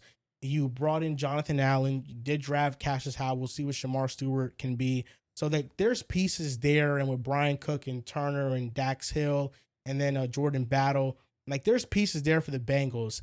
And all it needs to be is average for them to make the playoffs because the offense is going to be elite. But you also need Joe Burrow to be healthy. Easily. And that is a Everything I far say gets bigger thrown out the window if he concern. gets hurt. Yeah, no, of course. I went to bat for no reason. Yeah, I mean, the Bengals defense got better last year, too, in the second half of the year. You know, weeks 10 through 18, they were 17th in EPA per play and 14th in success rate.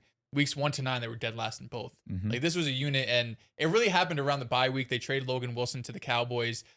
Some of their younger linebackers came in, and Al Golden just really simplified his defense. The percentage of, like, base personnel rose from about 22 to 30%. They were playing a lot more man coverage, single high. So they just simplified things for a lot of these younger players that were on the team last year, and then improved the defense. You know, I think, I don't know if it's just some of the linebackers, especially because they're the ones that were calling the plays last year, that between the terminology and having to figure out so many things on the field was just too much of them. But once they made that change halfway through the year, it was a respectable defense the second half of the season. And Do you happen to have the schedule second half of the yeah, season? I looked at that too. They had some easy ones, some tough ones. They played Baltimore, I think, twice during that stretch, both with Lamar. I think they had a Buffalo game in there. So they had some, then they also had like Miami and the Cardinals. So it was a bit of both. But when you're talking about their defense, it's like, no matter who you're playing, if you're going to get league average, especially since they do have the second easiest schedule this year, they'll have some easier opponents. But the two biggest things, obviously, with the Joe Burrow Bengals, always been offensive line and defense. And I think now you're feeling like, okay, we're making strides in both departments. Defensively, they improved last year. With the additions they added this year, like, yeah, if they're the 19th or 20th best defense and you're getting a healthy Joe Burrow, like, you feel pretty good about what you have going on there. And then the offensive line was also got better in the second half of last year. From weeks 13 to 18, this when Burrow was healthy back playing, they had the 14th lower pressure rate. Armarius Mims was really good down the stretch. He hasn't even turned 24 yet, and he's going into year 4. And going into this season, PFF has them ranked as the 20th best offensive line in the sport. And that's a lot better than what we've seen in years past when they're 32, 31, or 30. And it's like, Burrow has no chance out there. So those are the two areas that obviously has always been an issue for the Bengals. And obviously we got to see what happens, right? We don't know it yet, but this is probably the best you're feeling about the defense and the offensive line going into this year. You don't really feel anything about the pass catchers, obviously Joe Burrow. The biggest change they're making is just they're going to be under center more this year. They've been doing a ton in training camp for a lot of the beat reporters.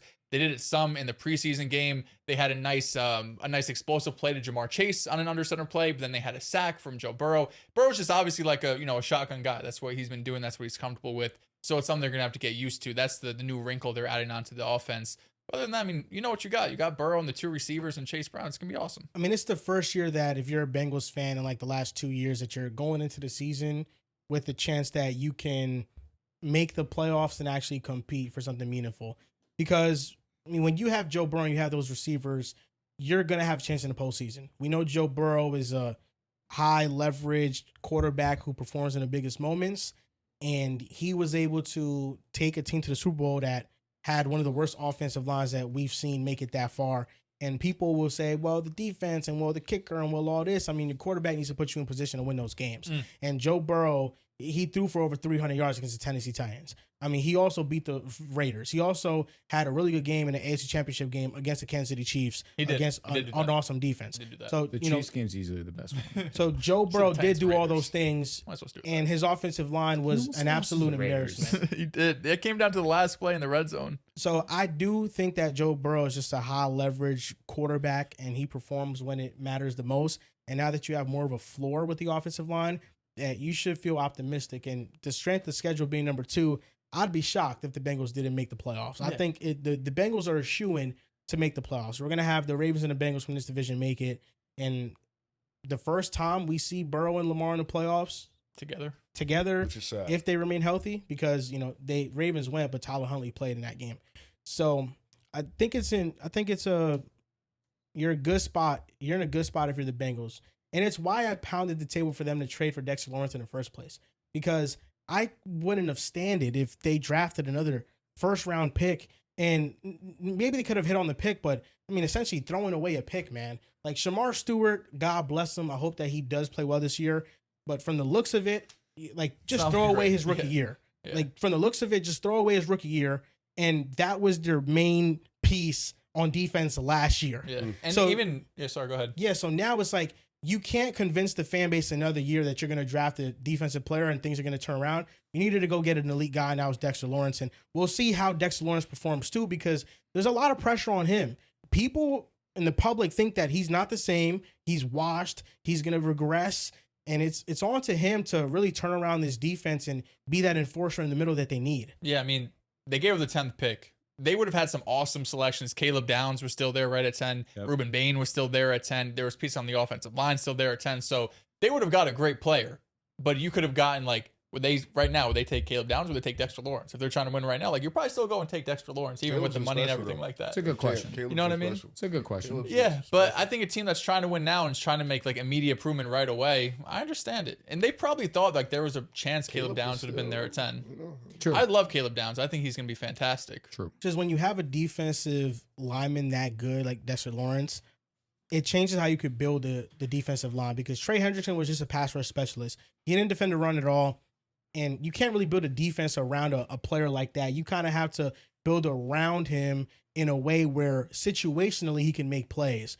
Dexter Lawrence is an every down defensive lineman. He's one of the best pass rushers at his position. He's one of the best run stoppers at his position. So now, once you clog up that middleman, now it's easier to build around him. Okay, I don't need an elite edge rusher. I could go get a Boye Mafia. I can go get these good players, because the guy in Dexter Lawrence, he's going to draw so much attention to the middle of the defense that these guys are going to get free. So we've seen it with teams that win Super Bowls as of recently or go very far. The interior defensive line is what is the strong point of their team. And the Bengals, it feels as if now they're more so visionaries and they're building through their interior defensive line. Like Trey Hendrickson, when they went to the Super Bowl and went to the AFC Championship, he was a big piece of that. But what you can argue made them go was DJ Reader, was BJ Hill, was they were the guys in the middle. And the kicker.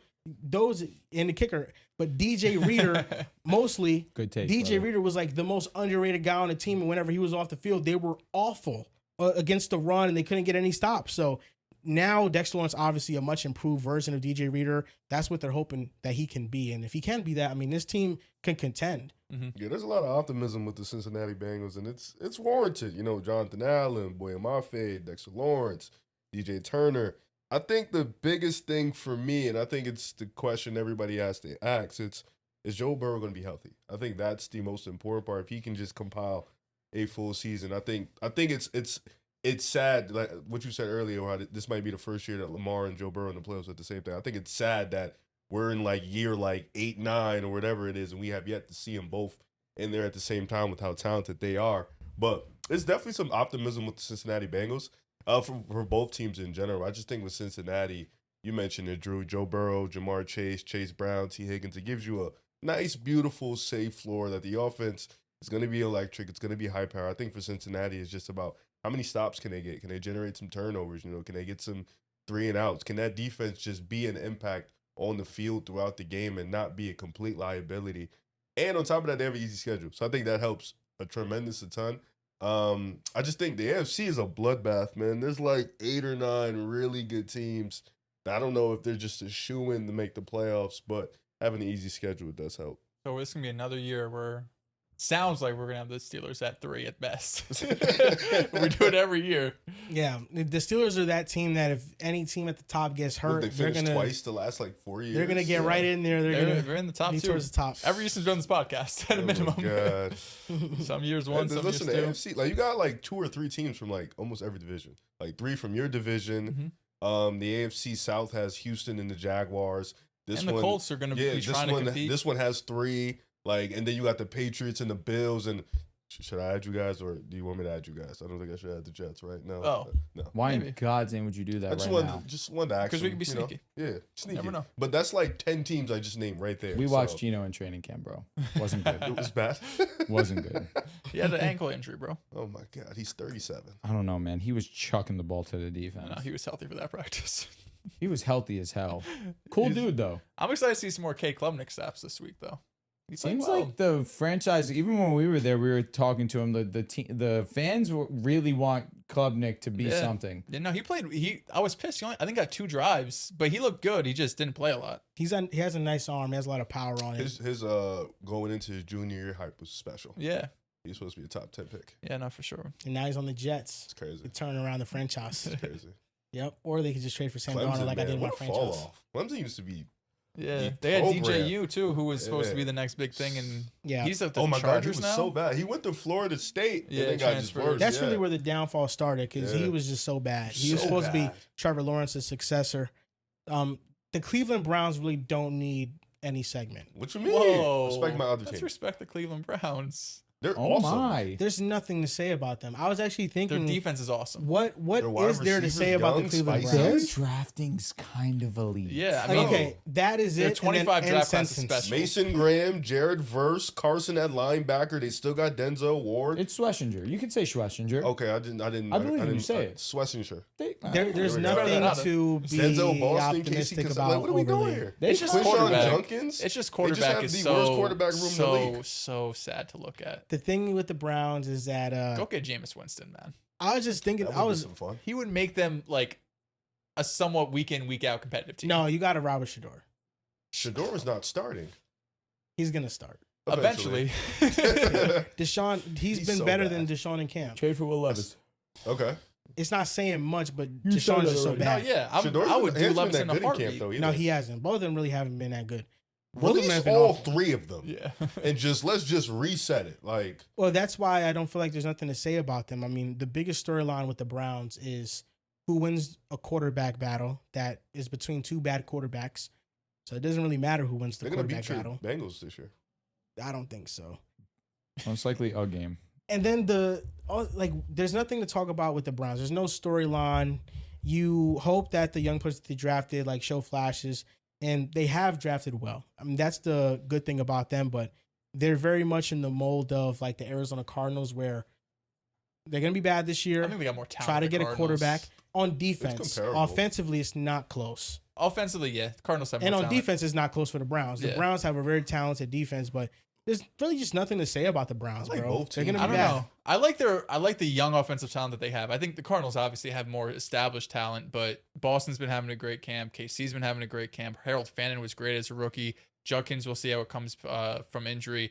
5 new pieces on the offensive line, including first-round pick Spencer Literally. It's Fano a- at left tackle, who's If been you having a good just camp. like ignore, you can't do it obviously, but if you just ignore the quarterbacks, Yeah, and like just look at the team, I think you're like, all right, you could look at it and be like, it's if, cool. if we could go into next year and Boston and Casey Concepcion, you feel good about. Yeah, you're looking at this team like we could put a quarterback in here and be competitive the following year. Just gotta They need follow a it. guy at receiver. Like Denzel and Concepcion, I think they're gonna be good. Like, Potentially, you yeah. definitely want to, like, next offseason with Again, Jeremiah whatever Smith. whatever quarterback you get, you also want to add another receiver, maybe sure. more of like a veteran to solidify the group. But then you're They do still have a feeling veteran. good. Yeah, Jerry Jeudy. Jerry Judy's not. I like 1,300. That just doesn't He's happen. not gonna cut it. It They're- does happen sometimes. That was Wait, the Flacco Joel, year. question. No, that was the Winston. Question. Oh, the Winston If year. Cleveland gets second pick, do you go quarterback or Jeremiah Smith? You go quarterback. Assuming there's a quarterback worth taking there. But don't the Let's- Browns have multiple picks in the first round? Just let's. Uh, I'm trying to think. I'ma keep Dante it a Moore. Yeah, with well, you. they have the It's Rams pick. Jeremiah. No, I'm with you. They have I'm their just pick. You know, yeah, it's, Dante. Oh, it's the new guy, Darius Mensah. He's like flying up boards. it just too. depends. It's probably Jeremiah Smith. If the quarterback is not an overwhelmingly great prospect, it's Jeremiah Smith. And We're then going one. you Jeremiah. trade up We're to going maybe one, get a bro. quarterback in the middle of the first round or something. I think that's the way that they got to go. But no, the Browns, they have a lot of good young talent. They do. But that's just not going to lead to really any meaningful success. And the quarterback battle is just so dull right now. That's It's- why if they had something like, I understand you're paying Deshaun Watson $1 billion and you used not even a high draft pick, you used a day 3 pick on Shador and Dylan Gabriel was the higher of the two. But it feels like if you actually want to go out there and they're in the rebuild, but they hire Todd Monken, who's an older head coach who like doesn't feel like he's going to be a part of this like 5+ year rebuild. They have a talent. They have a defense, even with Myles Garrett gone, to be competitive next year. Like Myles Garrett's obviously the best in the world. Jared Verse is a damn good pass rusher. You have one of the best linebackers in the sport in Schlesinger. You're one of the best corners in the sport in Denzel Ward. You have some depth around them. Like the defense to me is ready to go. The biggest question outside of quarterbacks is offensive line because the offensive line is getting completely replaced this year. But the quarterback's going to be so bad that it's probably going to be difficult to really evaluate the offensive line. You know, like Deshaun Watson just has no pocket presence. Shador Sanders, what we saw last year, was not good enough. And Dylan Gabriel's not good enough. Like those are 3 of the 5 worst quarterbacks, period, starters or backups, I think that we have in the league right now. So it's just really uninspiring. And yes, I would go out there and trade a day 3 pick for Will Levis. I would go out there and try to get a Jameis Winston. I would just go out and try to get someone that can push the ball down the field, can make some big boy, high level NFL throws. Because I don't think they got a guy right now that can do it. I agree. I love Cleveland. That's my Let's low wrap vote up team. this show with AFC North superlatives. AFC North standings predictions. What is the order that you see this division shaping out in? I'm going to go number 1, the Cincinnati Bengals. I do have them as my division winners. Number 2, the Baltimore Ravens. Number 3, the Pittsburgh Steelers. And number 4, the Cleveland Browns. I got Baltimore in first place. I think the coaching staff's going to make this one of the best teams in football. Cincinnati in second place, Pittsburgh in third. And Thug. Pittsburgh in third, and Cleveland Browns in fourth. And I have Baltimore sitting pretty at the number 1 spot. I have the Bengals at number 2, Steelers 3, my Browns at 4. I have the Ravens finishing number 1 in the division at a 13-4 record. I think they will be the best team in the AFC this year. The Bengals at number 2 at 11-6. The Steelers number 3 at 8-9, and then the Browns maybe 2 wins. I don't know. The Browns are number 4. The Steelers are going to hate that you have them under 500. But let's go position by position in the AFC North.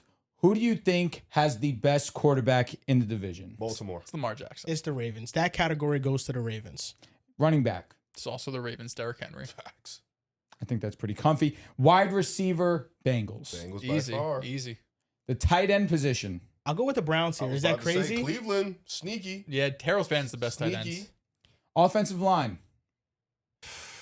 Steelers. Yes, sir. Oh, yeah, Steelers. Steelers for me. I think you feel good about almost at least 4 to 5 positions you feel pretty good about. You like Zach Frazier. You like Fatanu. There's at least a few pieces there that you really like. I think it's probably between Pittsburgh and Baltimore. I'll go Pittsburgh.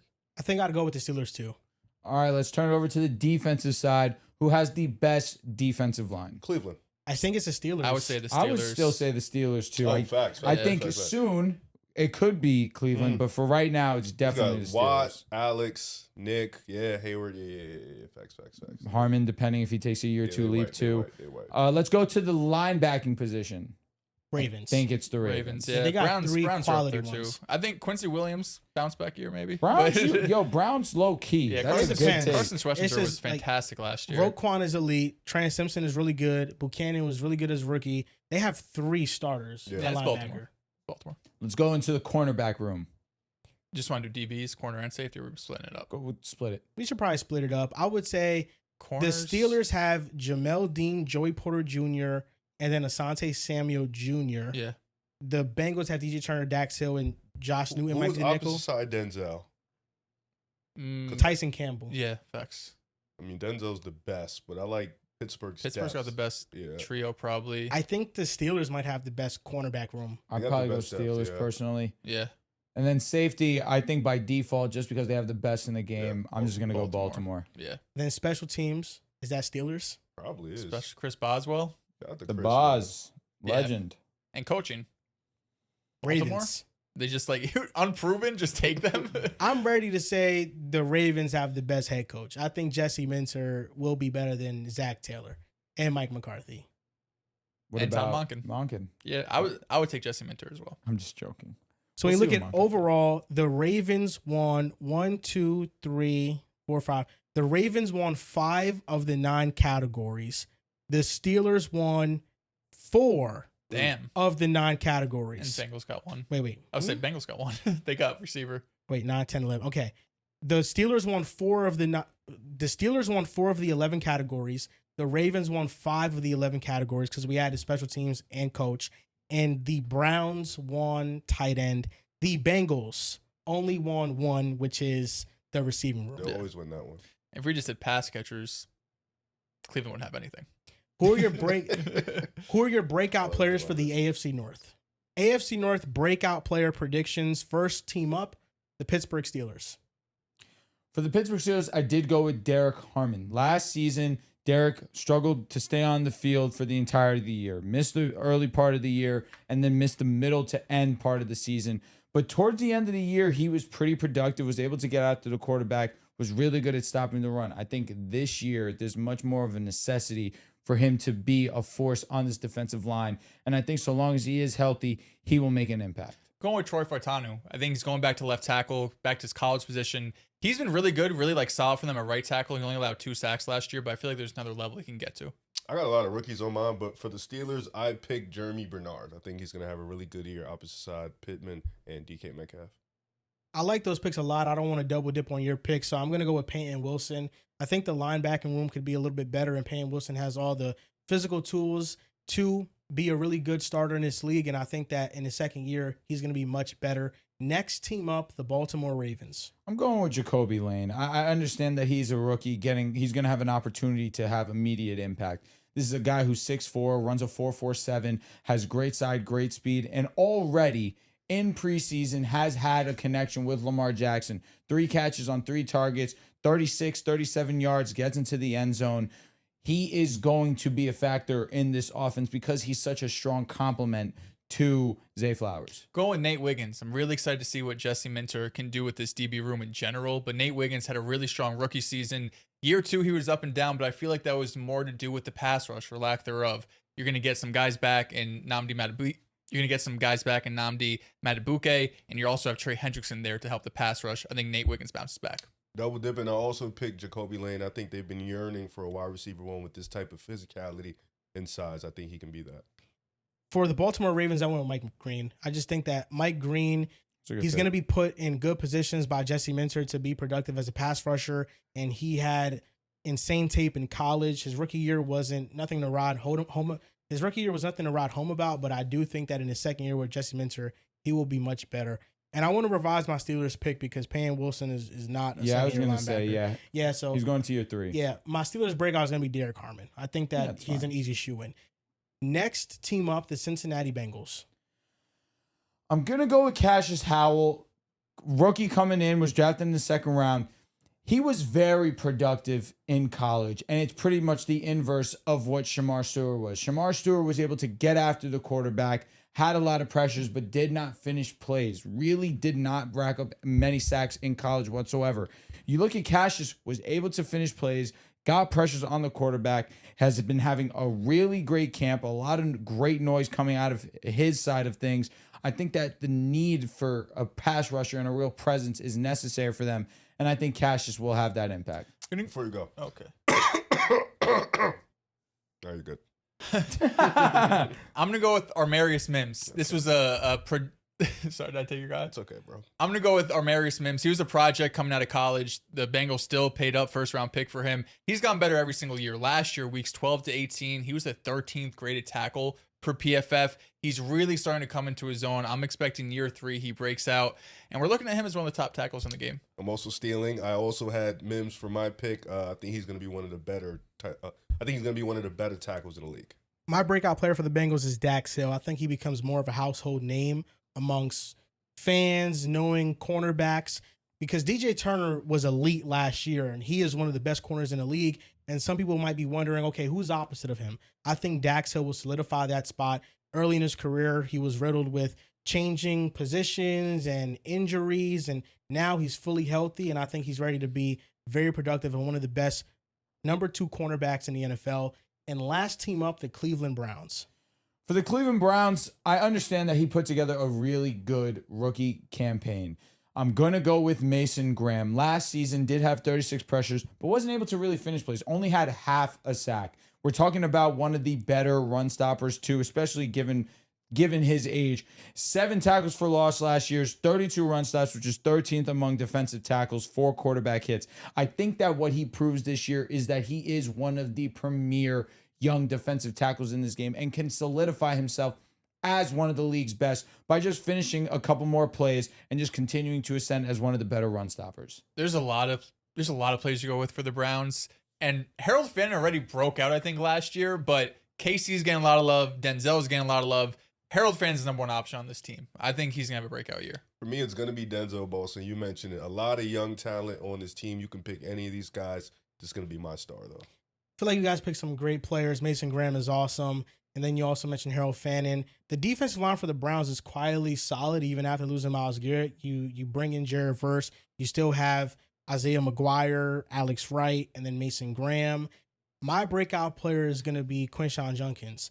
He was the best rookie running back last year before he got hurt, and that was in a situation that had even worse pass catchers and even worse offensive line, and Quinshon Judkins was still performing, and he had an explosive run every single week. He looked like one of the elite running backs in the making. So I think Quinshon Judkins, now healthy, he's going to establish himself as a top-tier guy. Real quick, now that the clip's over, I have my concerns. I don't know why. About Quinshon Judkins? Just the injuries. What is it? From Like, is the I only thing. think that mainly is it, because obviously when he played last year, it was obvious. He popped. But I just can't find myself being confident in him. And I think it's mainly because of fantasy football. I need stability and consistency. When he's on the field, he's good. You just got to be on the field. Yeah.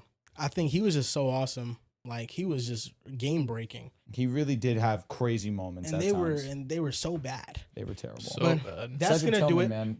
I think it's over. Oh yeah, it's over, man. It's over. But that's going to do it for this episode of the Pick a Side podcast, episode 603. We're going to be recording an episode again tomorrow. Probably won't be released until Thursday. We have a special guest coming on. You may know him if you are a big football guy and you're on social media. But that's going to do it. You guys can follow us on Instagram at Pick a Side Podcast. Same @name for TikTok and on Facebook. And you can follow us on Twitter at Pick a Side Pod. Thank you guys for watching. Make sure you guys subscribe to the channel and like the episode. And we'll see you guys next time.